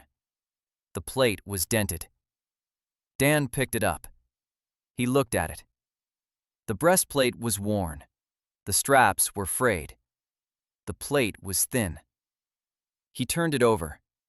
On the inside, a symbol had once been stamped there. It was faded, almost invisible. Dan held it up to the candle. A circle with crossed swords.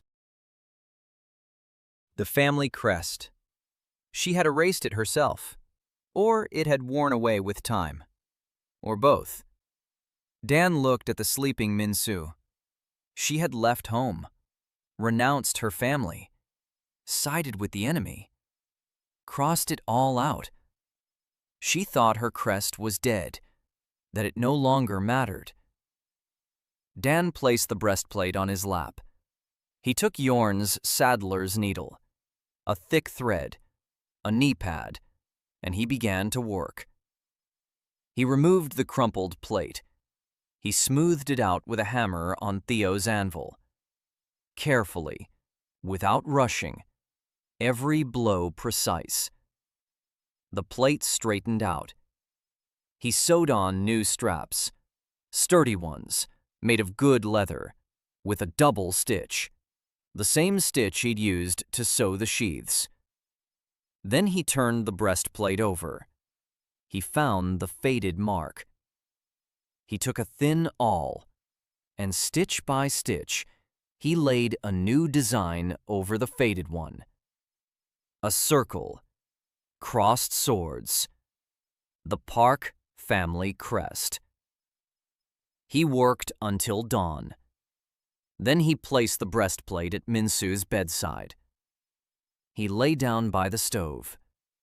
He closed his eyes. In the morning, Minsu woke up. She turned her head. She saw the breastplate, the new straps, the smoothed-out plate. She picked it up, turned it over. She saw the emblem.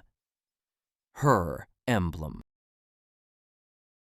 The one she thought she'd lost forever. She held the breastplate with both hands. Her left side burned from the wound. She didn't notice. She stared at the circle with the swords for a long time.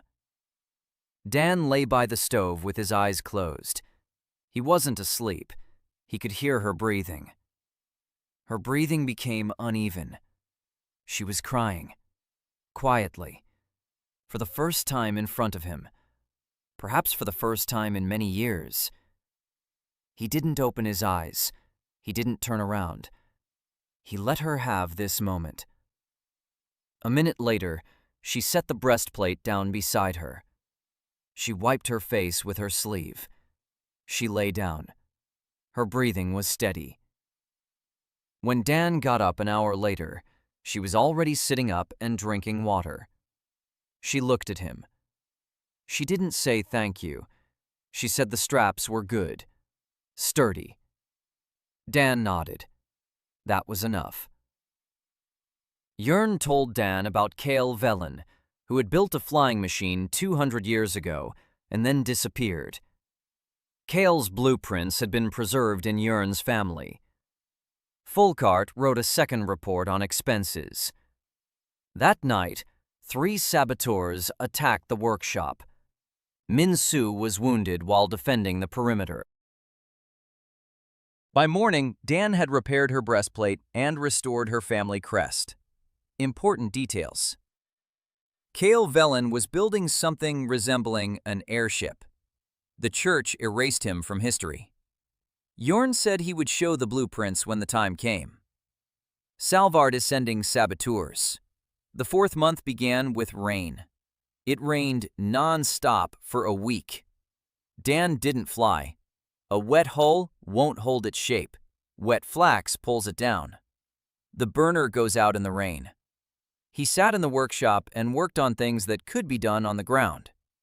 He trained the observers, 3 soldiers whom Sarah had selected for their keen eyesight and composure. They learned to read the terrain on a model. Dan and Theo had built a model of Tarnhaven and its surroundings out of clay and twigs on a large table. The scale was approximate, but sufficient. Here's the city. Here are the walls. Here's the western road. Here's the forest. Here's the river. The observer looks down from above and describes what they see. Dan corrects them. That's not a herd, that's a column. A herd moves in a scattered formation. A column moves in a straight line. That's not a shepherd's campfire, it's a signal fire. A shepherd keeps a single flame burning. A signal fire has 3 short bursts. Learn to tell the difference. Minsu got back on her feet after 4 days. Not after 2 weeks, as the doctor said. Not after 3 days, as she herself had promised. After 4. Pale. Thin. Her left side is bandaged, but she's on her feet. She was wearing a breastplate, a new one, with new straps, with the clan emblem. She put it on and never took it off again.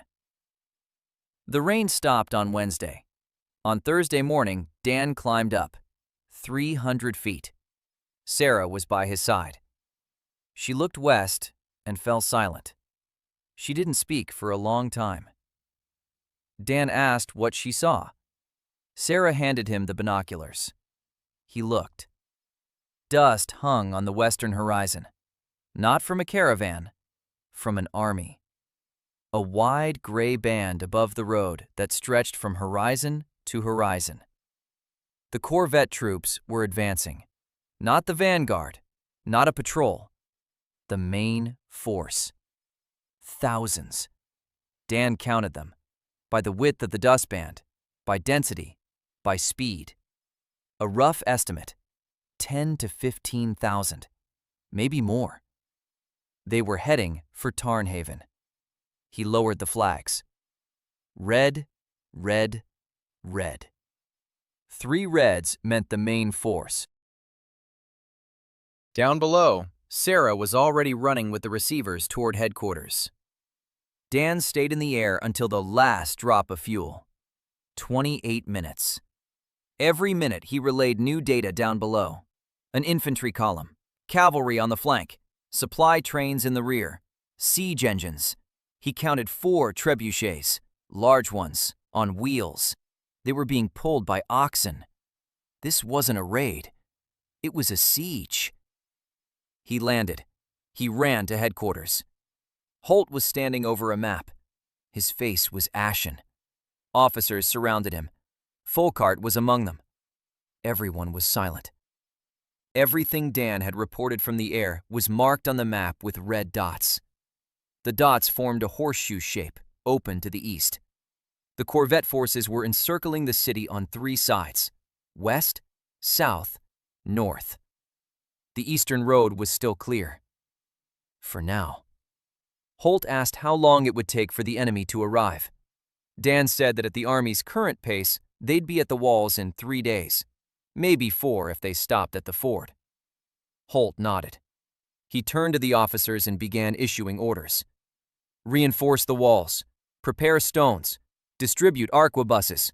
Evacuate civilians along the eastern road, anyone who wants to leave. Close the gates.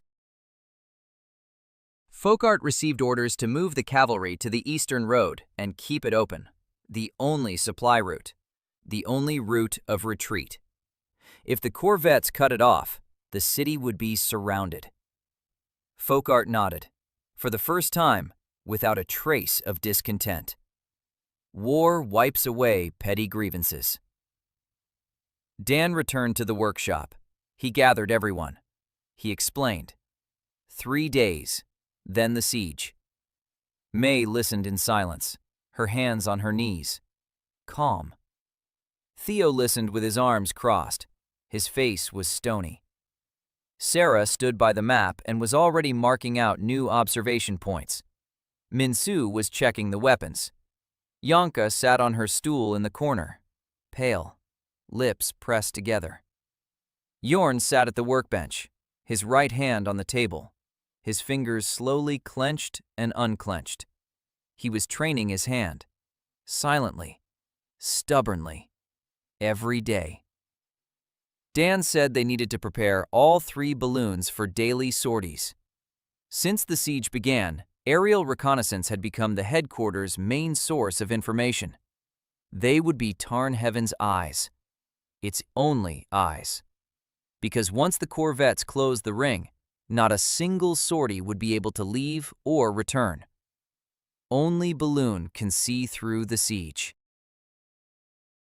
They'd worked for 3 days without sleep, checking every seam, every rope, every valve, every supply of alcohol. Theo had forged spare parts for the burners. May sewed spare gear in case of field repairs. Sarah trained 3 signal receiving teams and stationed them on the city's 3 towers. Minsu doubled the patrols. On the 4th day, the Corvetters arrived. Dan saw them from the air, a dark mass on the western field. Thousands of tents, thousands of campfires, banners, red and gold. The symbols of the Holy Empire. The symbols of the 9 luminaries in the Corvetans version.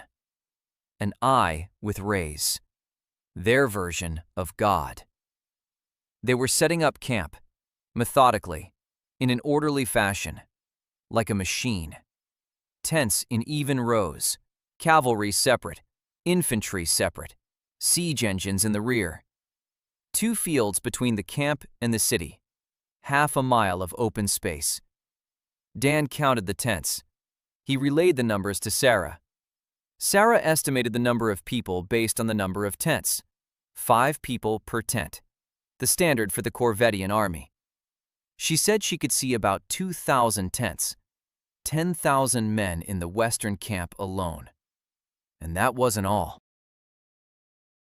A second camp was being set up to the south, smaller, but still large. To the north, patrols. No camp yet, but it was only a matter of days. Dan lowered the flags. The data was sent down. He looked at the Corvettian army and thought about how 4,000 men behind the walls would have to hold out against this. 1 against 4. The walls are strong. There are supplies, water from the wells, but that won't last forever. A siege isn't a battle. A siege is patience. Whoever gets tired first loses. And the Corvettians have more patience. He landed. Evening. The workshop was quiet. Everyone was tired. May was sewing up a small tear in the second shell. Theo was sharpening a valve that had started to stick. Jorn sat holding the needle in his right hand. It was still trembling, but she was holding it steady now. He was making a stitch. Slow, uneven, but a stitch nonetheless. Dan looked at him. Jorn looked at Dan. There was something in the old man's eyes that Dan understood without words. His hand was coming back. Slowly, but it was coming back. Yanka approached Dan. Quietly, as always. She asked if she could talk to him. They went out into the yard. Night. Stars. Yanka looked up. She said that Father Lane was asking. She said he needed an answer. Dan asked what question. Yanka said the one he hadn't asked yet, but would ask. Who do you pray to when you're up there? Dan looked at the stars. He thought. He told the truth. He said he didn't pray. That there was nothing up there but air and silence. That he worked. He watches. He counts. He transmits data. Yanka was silent. Then she said that was a bad answer for Lane's father. Dan said it was the only honest answer he had. Yanka nodded. Then she said quietly that she'd had a younger brother. He died 5 years ago. He'd been 12. She'd gone to the temple because she'd been told that her brother was now watching from above, from behind the clouds. She'd wanted to be closer to him. She asked Dan if he'd seen anything, up there, among the clouds. Anything besides air and silence. Dan stood there, looking at the small woman in a gray habit, with big, dark eyes, who had lost her brother and gone to the temple to be closer to the sky. He could have lied. He could have said he felt something. He could have offered her comfort. He didn't. He said he hadn't seen anything. But he said something else, too. He said he'd let her go up, by herself, on a tether, 50 feet up, to look, with her own eyes, and decide for herself what she would see up there. Yanka stood there. She looked at him, the stars above them, war all around, a siege outside the walls, and a young novice facing a choice that had nothing to do with the war, that had to do only with her and the boy who was no longer there. She said she'd think about it. She left. Dan stayed in the courtyard. He looked up at the sky. He thought about how, in this world, the sky meant more than he was used to. On Earth, the sky is a place of work. Here, the sky is a temple. And he lifts people up into that temple. Not for prayer, for war. He didn't know if that was right or wrong, but he knew he couldn't stop. The siege lasted 3 weeks, and the city changed every day. The first week, the corvettemen built their positions. They dug trenches, they erected palisades, they assembled trebuchets. 4 trebuchets. Dan saw them every morning. Huge wooden frames on wheels, a counterweight made of stone blocks, a 30-foot-long lever. Each one could hurl a 200-pound stone 400 paces. That was enough to reach the wall. On the 8th day, they began firing. The first stone struck the western wall at noon. A rumble rolled through the entire city. Dust rose in a column. The wall held. The second stone landed to the right. The third went over the wall and fell onto the roof of an empty barn. The roof collapsed. Dan was in the air when the bombardment began. He saw the Corvettian crews loading the trebuchets. He saw them pulling the lever. He saw the stone flying. A large, dark stone against the backdrop of a gray sky. It was flying slowly, or so it seemed from above, like a tossed ball. But down below, people were running away from the wall. Because when a 200-pound stone falls from the sky, running is the only thing you can do. He relayed the trebuchet coordinates to Sarah, precise, by landmarks. The first is 100 paces to the right of the large oak tree in the western field. The second is at the fork in the road. The third is beyond the palisade line opposite the main gate. The fourth is further south on the hill. Sarah relayed the information down below. Holt received it. Now he knew where the machines were positioned. But knowing was one thing. Destroying them was another. The trebuchets were far away, beyond the range of the crossbows. Arquebuses were useless at that distance. A sortie was possible, but the corvette crews had the machines covered by infantry. 300 pikemen surrounded each trebuchet. Holt thought about it for 2 days. Then he called Dan. He asked if it was possible to drop something from a balloon. Dan understood immediately. Holt wanted to bomb them. Dan thought. On land, hot air balloons weren't used for bombing. Too imprecise. The wind carries them wherever it wants. Altitude causes the projectiles to scatter. But this was a different situation. The trebuchets were stationary, large. They didn't move. If they approached with the wind blowing directly over them and dropped something flammable from 200 feet, they might hit their target. Not precisely, but it would hit the target area. The trebuchet was large, made of wood. It was on fire. He told Holt he'd give it a try. He needed pots filled with a flammable mixture, small ones, light ones, that would shatter on impact and catch fire. Holt looked at him. He said he had a man who knew how to make them. He brought in Ayla Tren, a tall woman with a cool expression and steady hands. An herbalist and apothecary.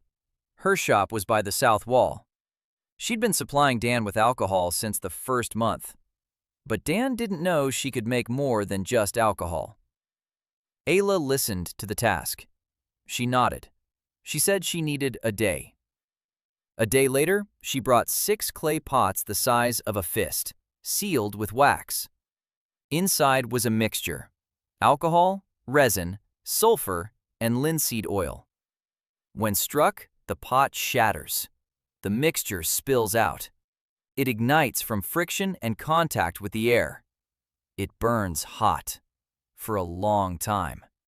It can't be extinguished with water. Dan took a pot. He sniffed it. It smelled of sulfur and resin. He looked at Ayla. She was looking at him.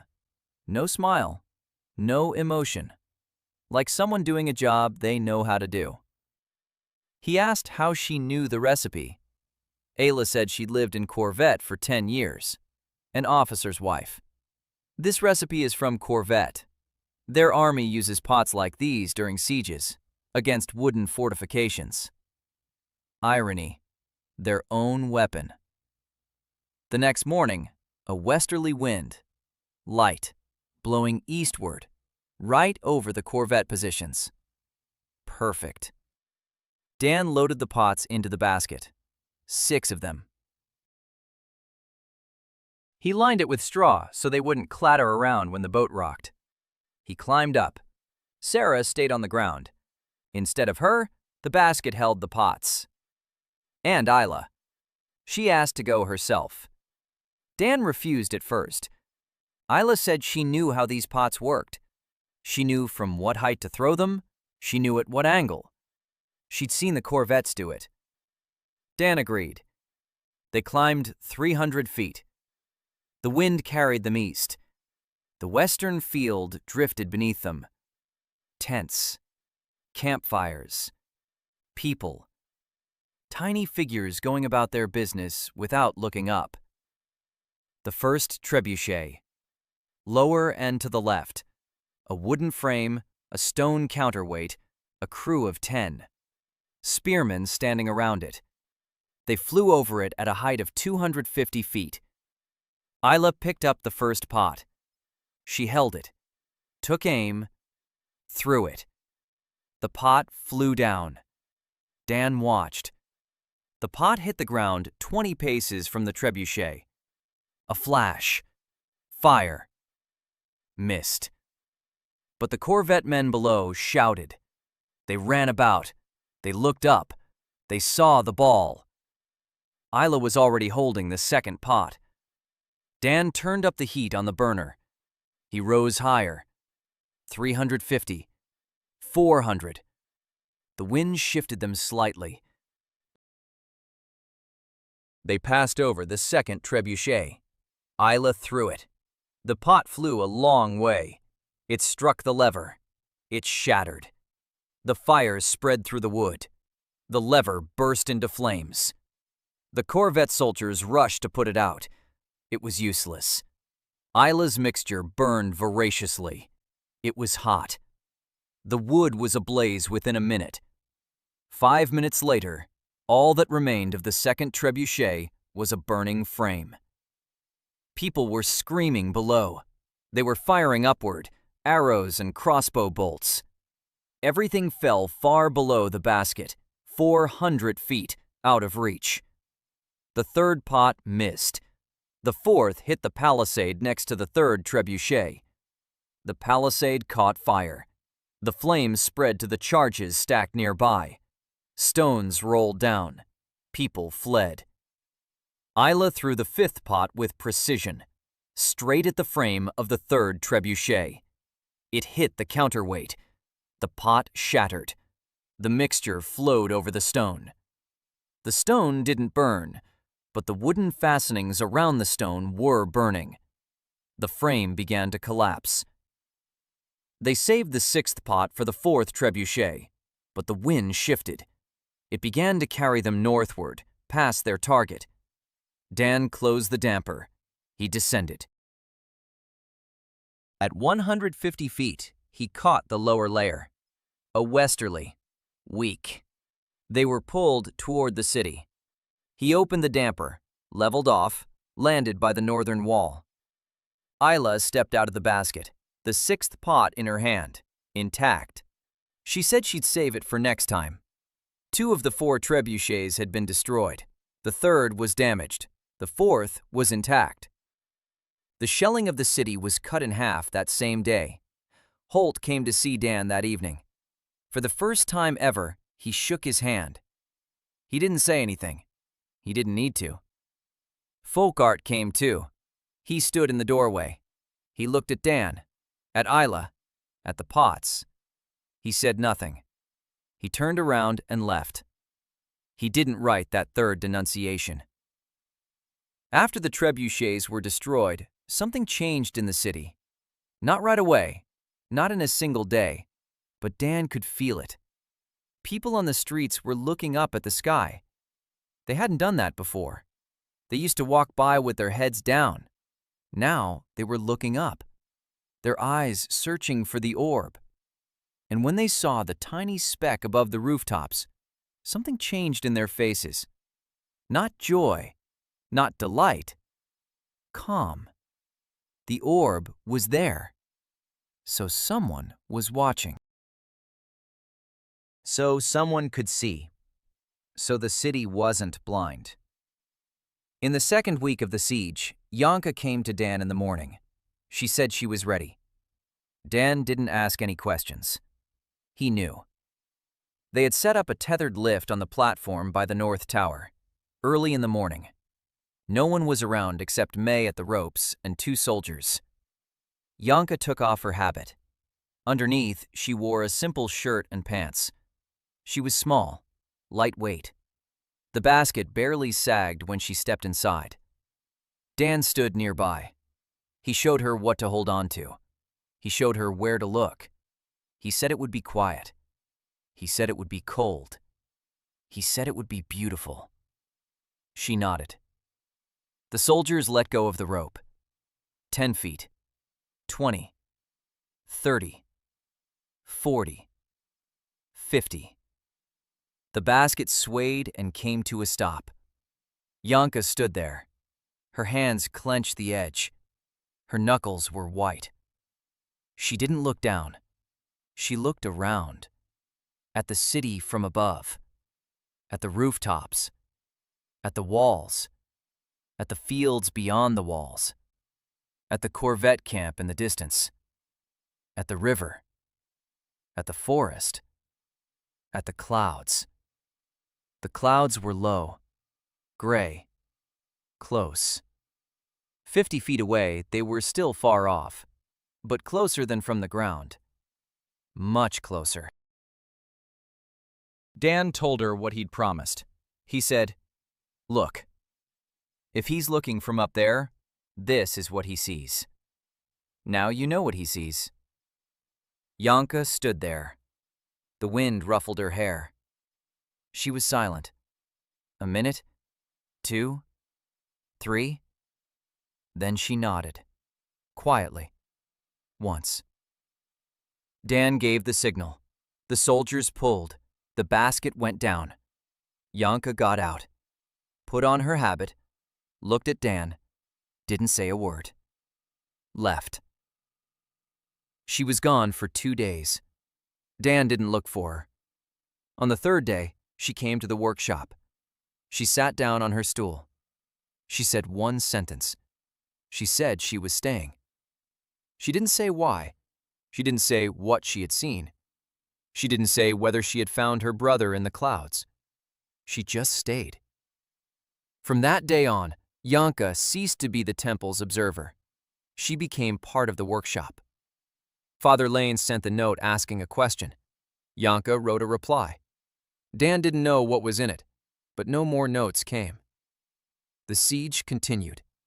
After losing their trebuchets, the corvettes changed tactics. They stopped firing at the walls. Instead, they began digging.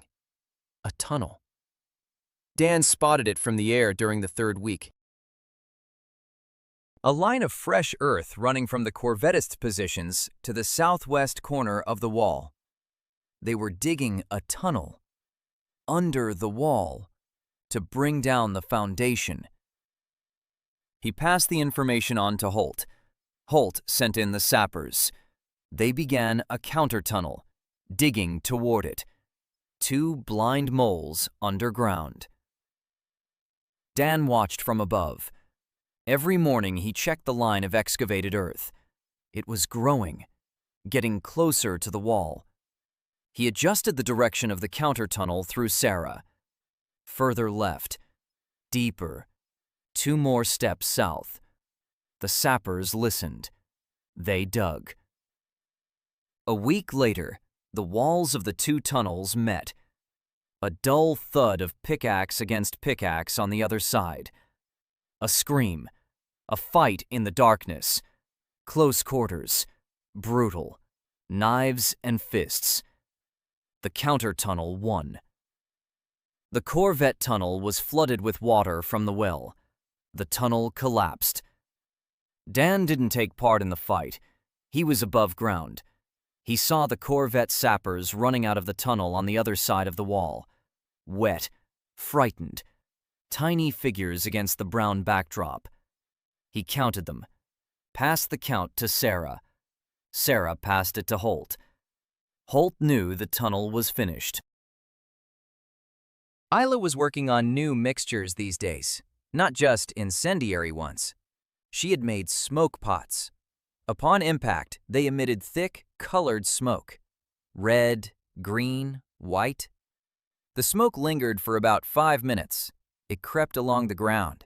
It obscured the view. Dan wondered what they could be used for. To blind the Corvette crews during an assault?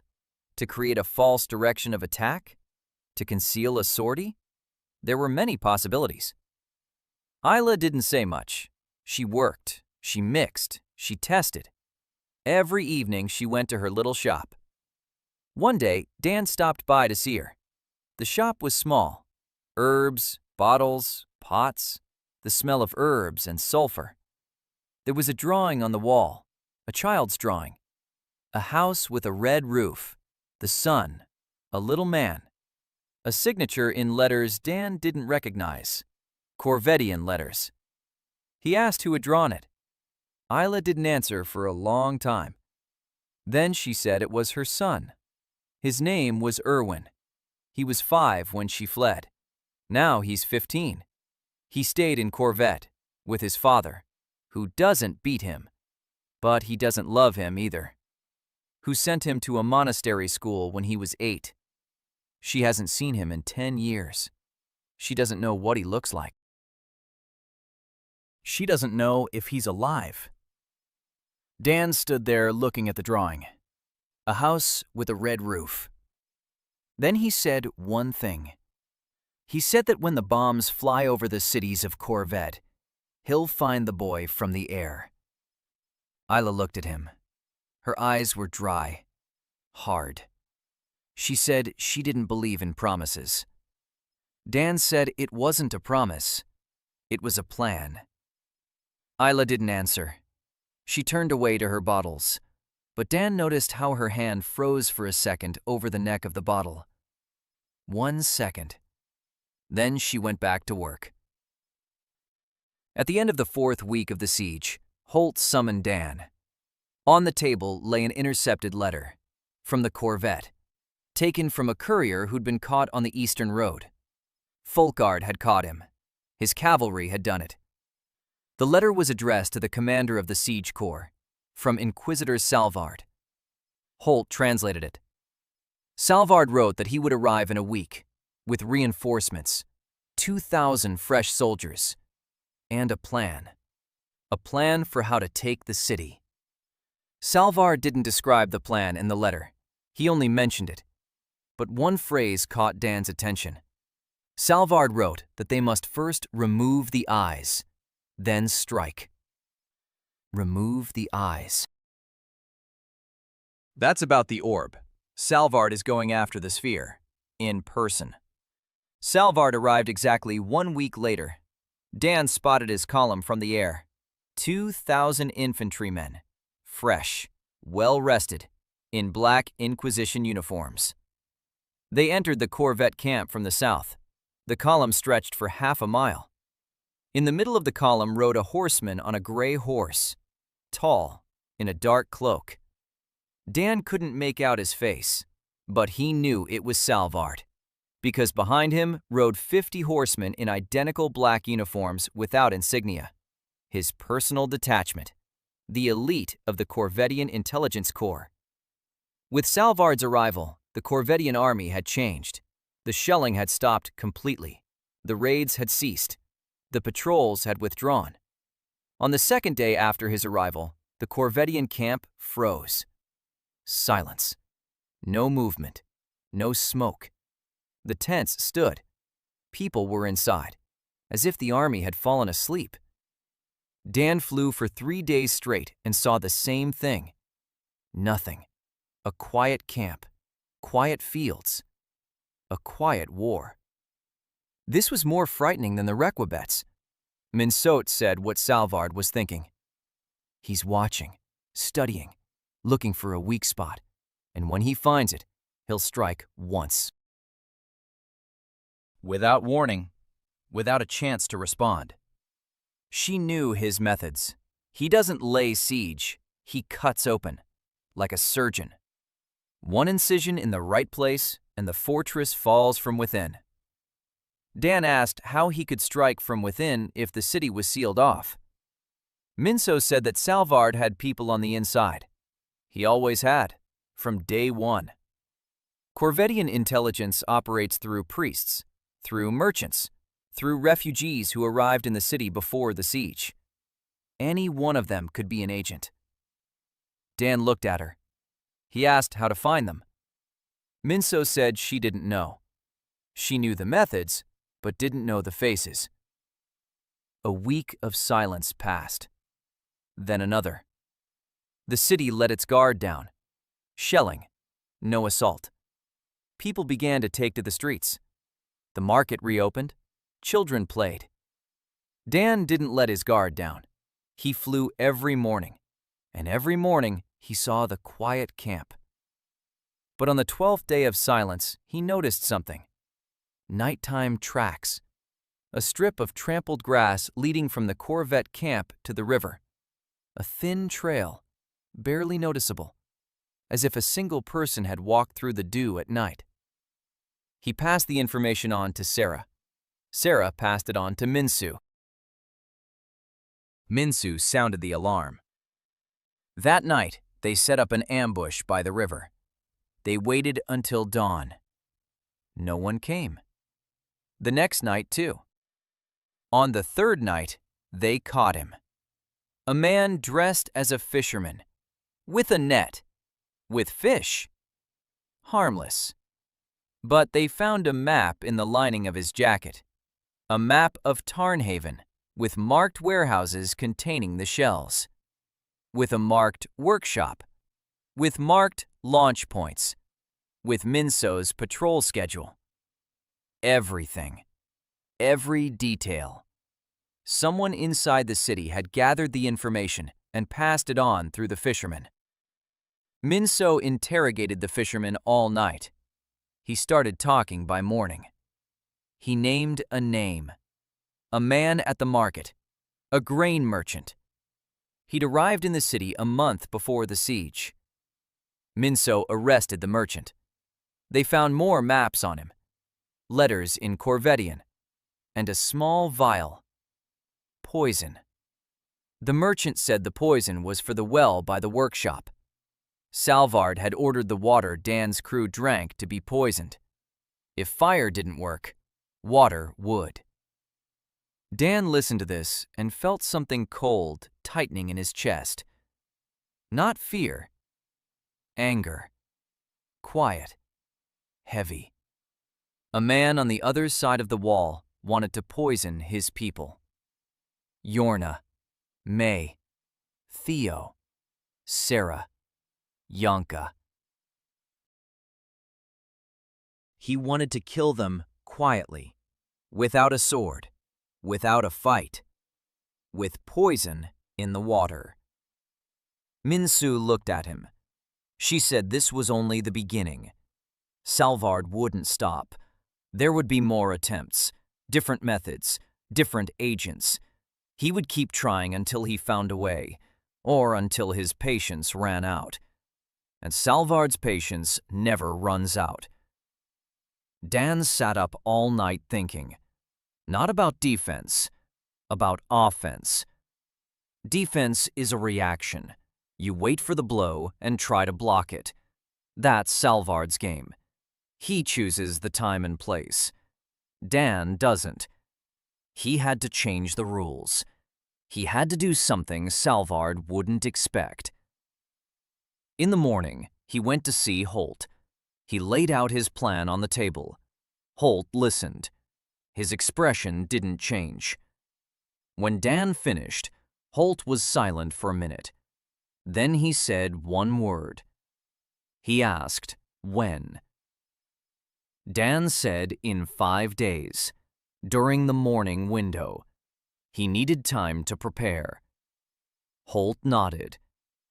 Dan went back to the workshop. He gathered everyone. He explained the plan. May listened. Then she said she needed fabric, lots of fabric, red, brushes, and the sleepless night.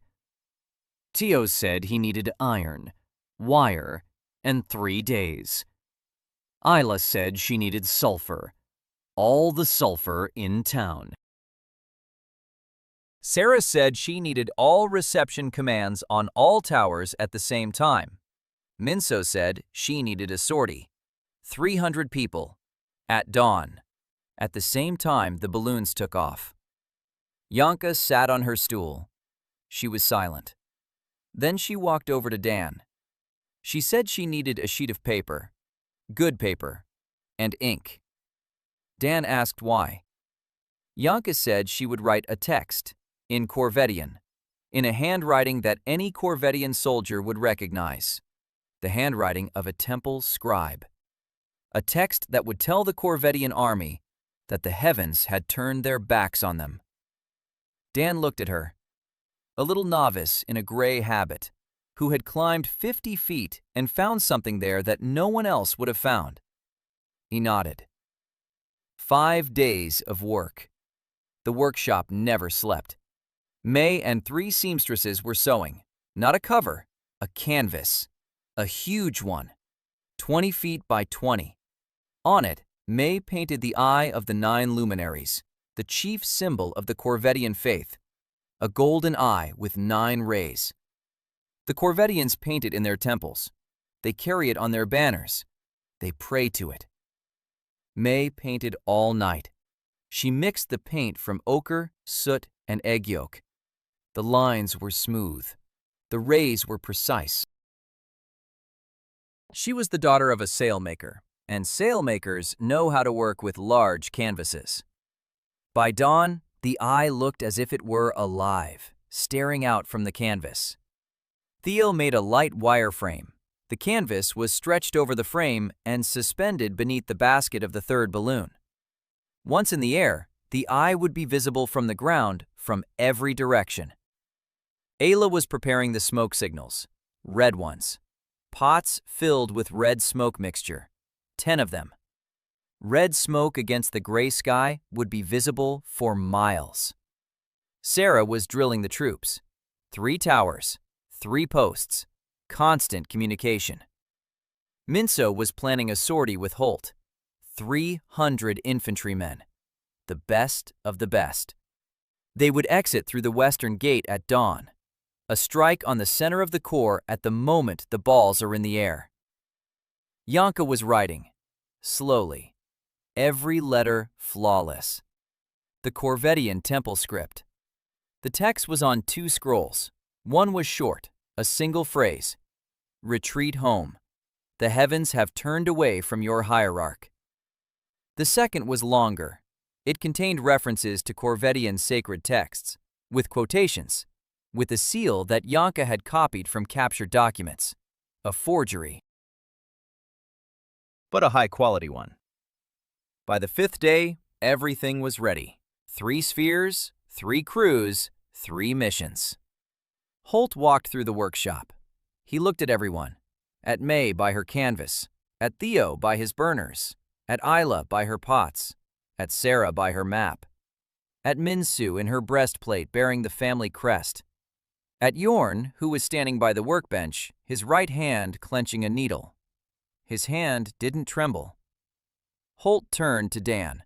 He said one sentence. He said that at dawn, Salvard arrived with 2,000 soldiers. The 2 weeks of silence turned out to be preparation for a diversion. Dan discovered traces of nighttime couriers. Minsu caught an agent with a map and poison. Dan devised a plan for a decisive airstrike. Mei painted the Eye of the Nine Lights on canvas. Yanka wrote a scroll in Corvettian. Isla prepared smoke signals. Minsu planned the sortie. Important details. Yorn had his right hand restored. All 3 balloons and all team members are involved in the plan. The battle is set for dawn. Dawn of the 5th day. The air is still. Dew on the stones of the wall. The sky is gray, low, but no rain. Dan stood by the first balloon. Hazel stood beside him, the baker's daughter. She's no longer 7 years old. Years have passed. She's 12. Small, light, with sharp eyes. She came to Dan 3 months ago. She said she wanted to fly. She said she wasn't afraid. Dan refused at first. She's just a child. But Hazel is stubborn. She came every day.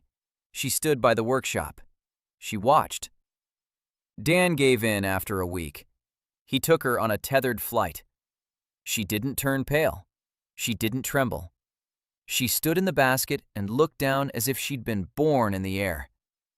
She weighed 80 pounds, less than any adult. That gave the balloon an extra 10 minutes of flight time. She had the best eyesight of anyone. She could spot movement from miles away. Dan had trained her over 2 months. She was his best lookout. She called him Captain Sower, with an intonation that made it impossible to tell whether it was mockery or admiration. Now she stood beside him, silent. She was looking at the Corvant camp beyond the wall, a dark mass on the western field. Thousands of tents, thousands of people. She wasn't afraid.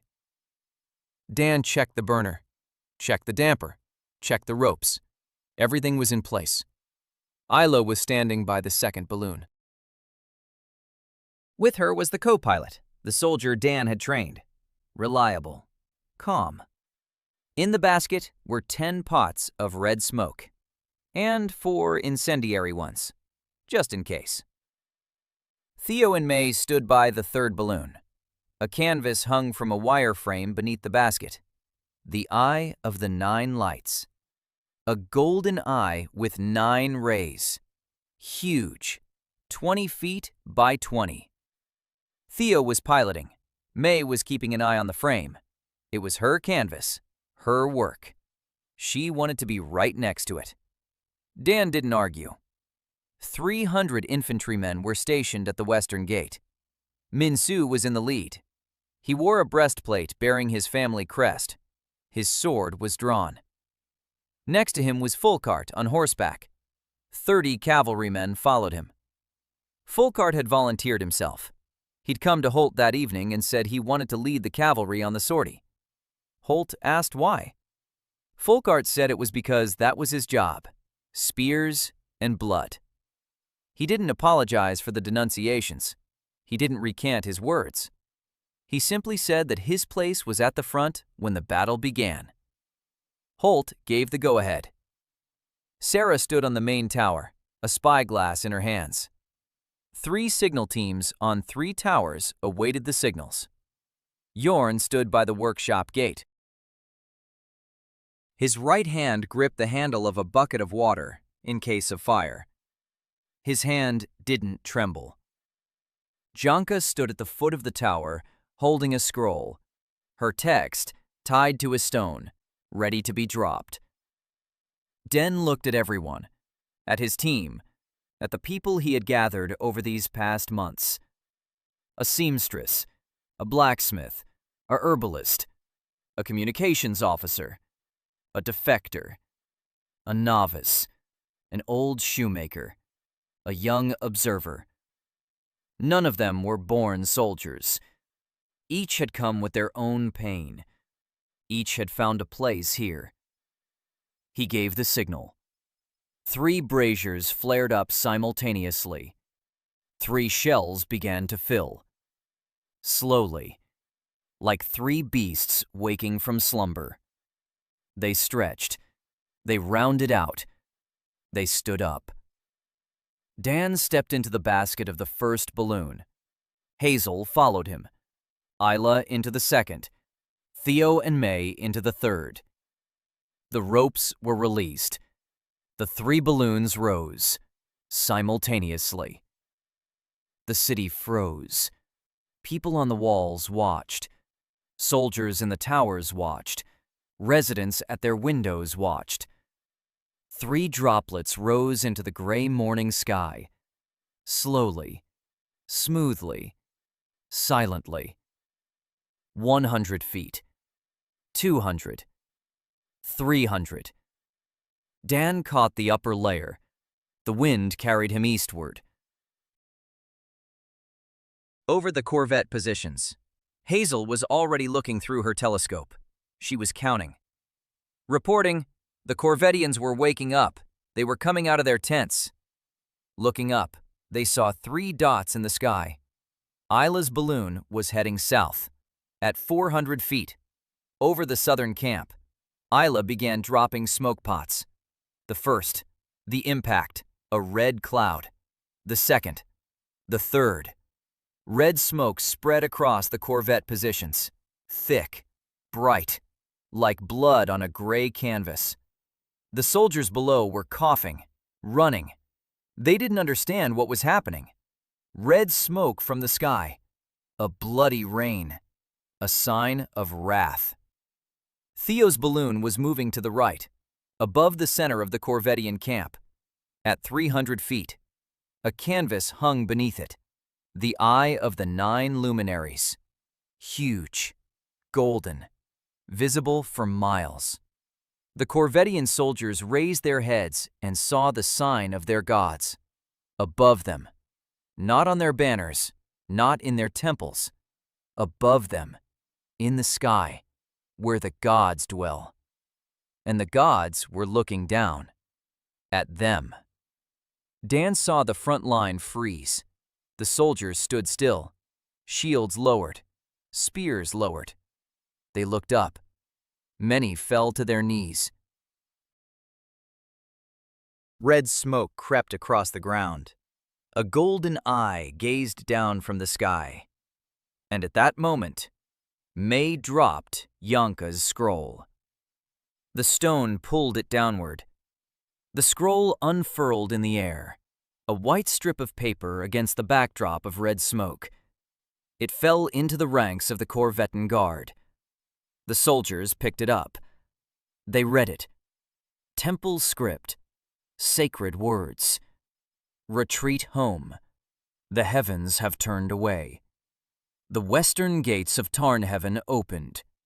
300 infantrymen rushed out. Minsu led the way. Folkart was on the flank with the cavalry. The strike hit the center of the Corvettine line, where the soldiers were kneeling, gazing at the sky, where red smoke blinded their eyes, where a scroll from the sky proclaimed that the gods had turned away. The front line wavered, not from the blow, from everything at once. The sky, smoke, the eye, the scroll, and 300 fierce soldiers pouring out of the gates. The second line retreated. The third line fled. Dan hung 800 feet up and looked down. Hazel relayed the data to him. The left flank is retreating. The center has been broken. The right flank is holding. The reserves are behind the hill. He was lowering the flags. Red, white.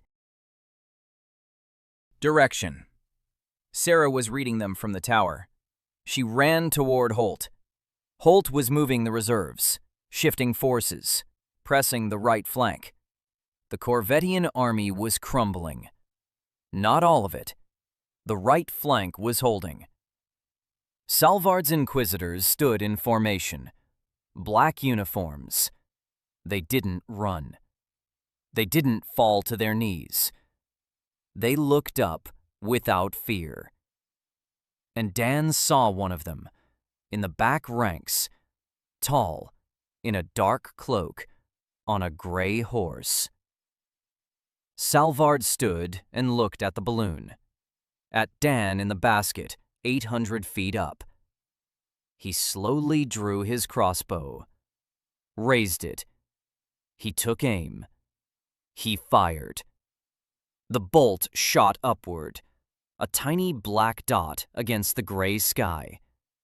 It rose, rising, slowing, stopping, falling, far from the basket. 800 feet is too high, even for the best crossbow. Salvard lowered his weapon.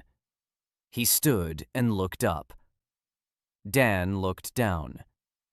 They saw each other, across 800 feet of empty space. An engineer in a wicker basket and an inquisitor on a gray horse. Then Salvard turned his horse around. He gave the order. His squad began to retreat, organized, precise, without panic.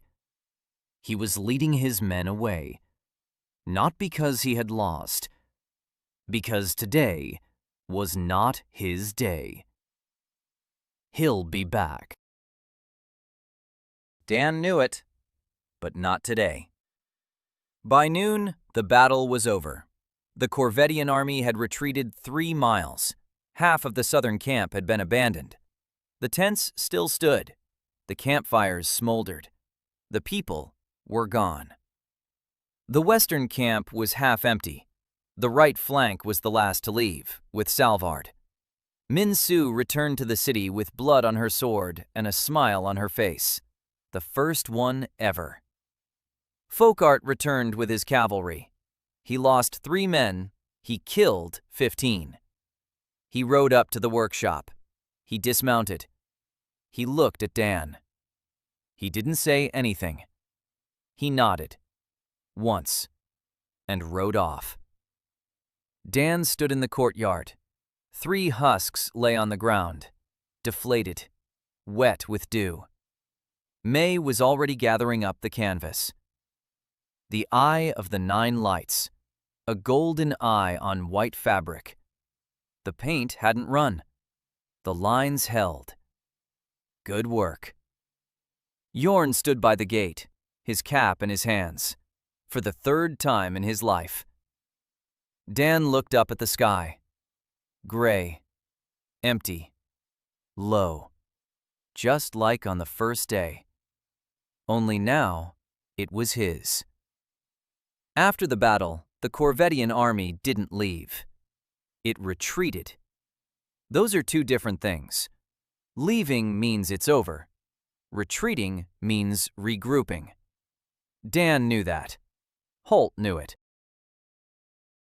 Minso knew it best of all. The Corvettians set up camp 8 miles to the west. They were tending to their wounds. They were waiting for reinforcements. But the first breach had been made. News of the battle had spread throughout the Northern Union within a week. The city that was supposed to fall had held out. The army that was supposed to win had fled. All because of 3 pieces of fabric in the sky. Reinforcements came not to the Corvetmen, but to the Union. The eastern road held by Folkart was open. Convoys were passing through it. Soldiers, weapons. Tarnhaven breathed a sigh of relief. Dan didn't celebrate. He worked. The day after the battle, he sat down at a table and began to sketch. Not a balloon, a system, a ship. Not just 1 balloon, nor 3, 10, 20 different types. Reconnaissance, light ones with a single observer. Assault balloons, heavy ones, loaded with incendiary and smoke pots. Signal balloons, with colored ribbons and flags for communication between units on the battlefield. He sketched and realized what he was missing. Not fabric, not alcohol, not people. He lacked direction. A balloon drifts wherever the wind blows. That's its main weakness. If the wind is wrong, the whole operation is canceled. He needs a controlled flight. He needs a steering mechanism. He needs an airship. He went to see Yorn. In the evening, when the workshop had emptied out, he sat down next to him, said the time had come. Yorn looked at him for a long time. Then he stood up. He walked over to the wall. He took down an old shelf. Behind the shelf was a stone. Yorn pulled out the stone. Behind the stone was a niche. In the niche lay a bundle. Fabric. Old. Dusty. Yorn took it out. He placed it on the table. He unwrapped it. Blueprints. Yellowed. Fragile. 2 sheets. On the first, a drawing. A long, elongated shape with a rigid frame inside, with a keel at the bottom, with a rudder at the stern. An airship. Rough. Unfinished, but recognizable. On the second sheet was text. Handwriting resembling Latin but with local letters. Calculations, formulas, volumes, weights, and one word that Dan understood immediately. Marsh gas. 200 years ago, Cale Velen knew that marsh gas was lighter than air. He wanted to fill the rigid envelope, not with hot air, with gas. Gas doesn't cool down. Gas doesn't require a burner. Gas maintains lift for hours. Cale knew this, but he didn't have time. The blueprints stopped halfway through. The frame had been calculated. The envelope was drawn. But the gas collection system wasn't finished. He disappeared before he could finish it. Dan sat poring over the blueprints and felt the hairs on the back of his neck stand on end. 200 years ago, another man in this city had thought the same thing. He'd seen the same sky. He'd wanted the same thing. And someone had stopped him. Or something had taken him away. He remembered his death. A flash. A white light. Cale fell, engulfed in flames. Dan exploded in flames. The fire rose upward. A connection. He didn't know what it meant. Didn't know who or what had brought him here. But he knew it wasn't a coincidence. Someone had been waiting 200 years. Someone or something in this sky. He placed the blueprints on the table. He looked at Yorn. He said he would finish what he'd started. Yorn nodded, as if he'd been waiting for those words his whole life. The months that followed were different. The war wasn't over, but it had changed. The corvettes were no longer advancing. They stood 8 miles away and didn't move. Salvard had disappeared. Minso said he'd return to the capital, to report, to plan. He'd be back, but not soon. Tarnhaven was under construction. Not walls, not towers, a workshop. A big one. A real one. Holt had set aside an entire block by the western wall. Stone buildings, warehouses, sewing workshops, a blacksmith shop for Theo, a laboratory for Isla, a headquarters for Sarah, barracks for Min's soldiers, the Northern Union's Air Corps, the first in the world. Dan trained the pilots, 5 people in 3 months. Not everyone made it.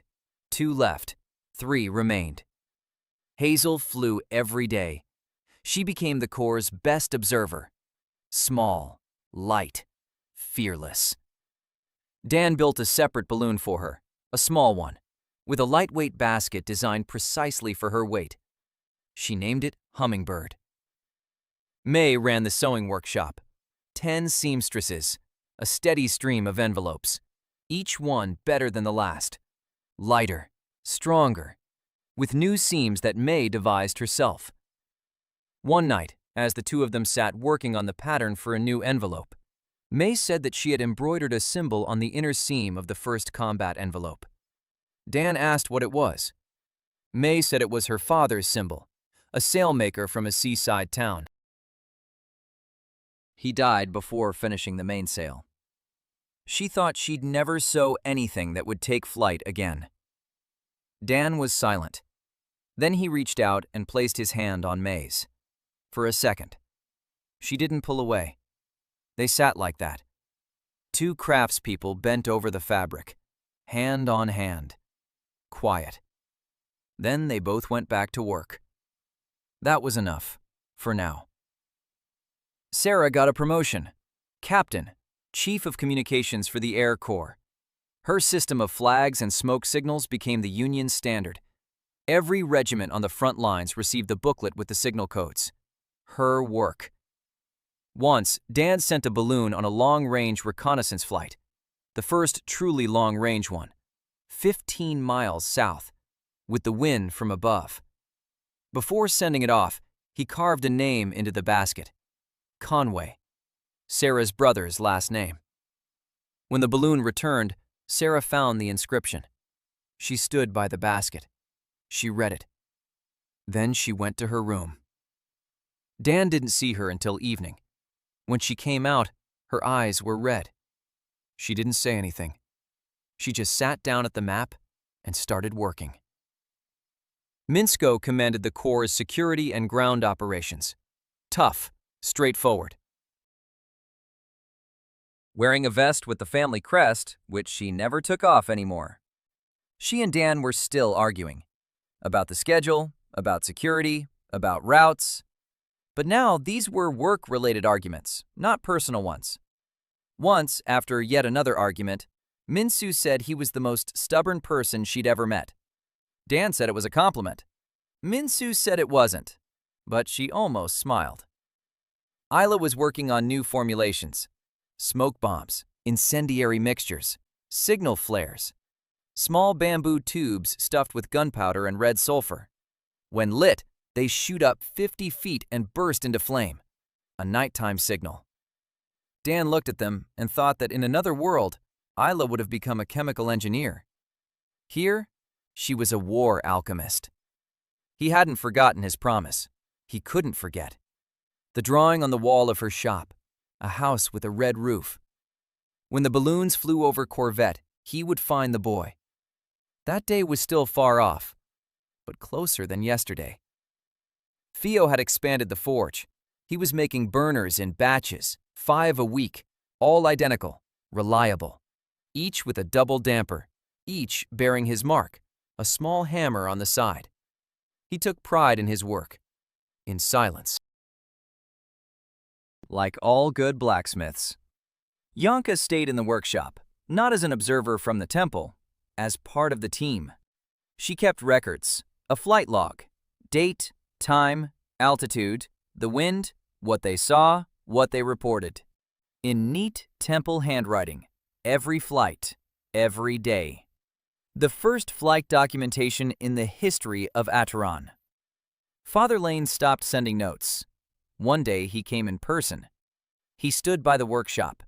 He looked at the balloon they were inflating for the morning flight. He watched for a long time. Then he walked over to Dan. He asked that very question. Who do you pray to when you're up there? Dan answered the same way Yanka had. He said he didn't pray, that he worked. Father Lane nodded. He was silent for a moment. Then he said something strange. He said that maybe work is prayer. He turned and walked away. Dan stood there, watching him go. A little old man in a white cassock, walking down a narrow, narrow street. Something was changing. In the city, in the people, in the way they looked at the sky. Before, the sky had been the realm of the gods, a place off limits. Now the sky was a place from which they looked down, a place from which they saved, a place from which they returned. The stigma was being lifted, slowly, stitch by stitch, like a seam on a shell. One evening, Dan went up alone, without Hazel, without Sarah, without a mission. He just went up, 1,000 feet, higher than ever before. The air was cold, quiet. The city below was small, like the model he and Tio used to build out of clay. The Corvian camp was far away, gray, insignificant. He stood in the basket and looked up. The clouds were close, gray, damp. He reached out his hand. He didn't quite reach them, but almost. And at that moment, he felt something. Not a sound, not light, not a voice. A sensation. As if someone were standing nearby.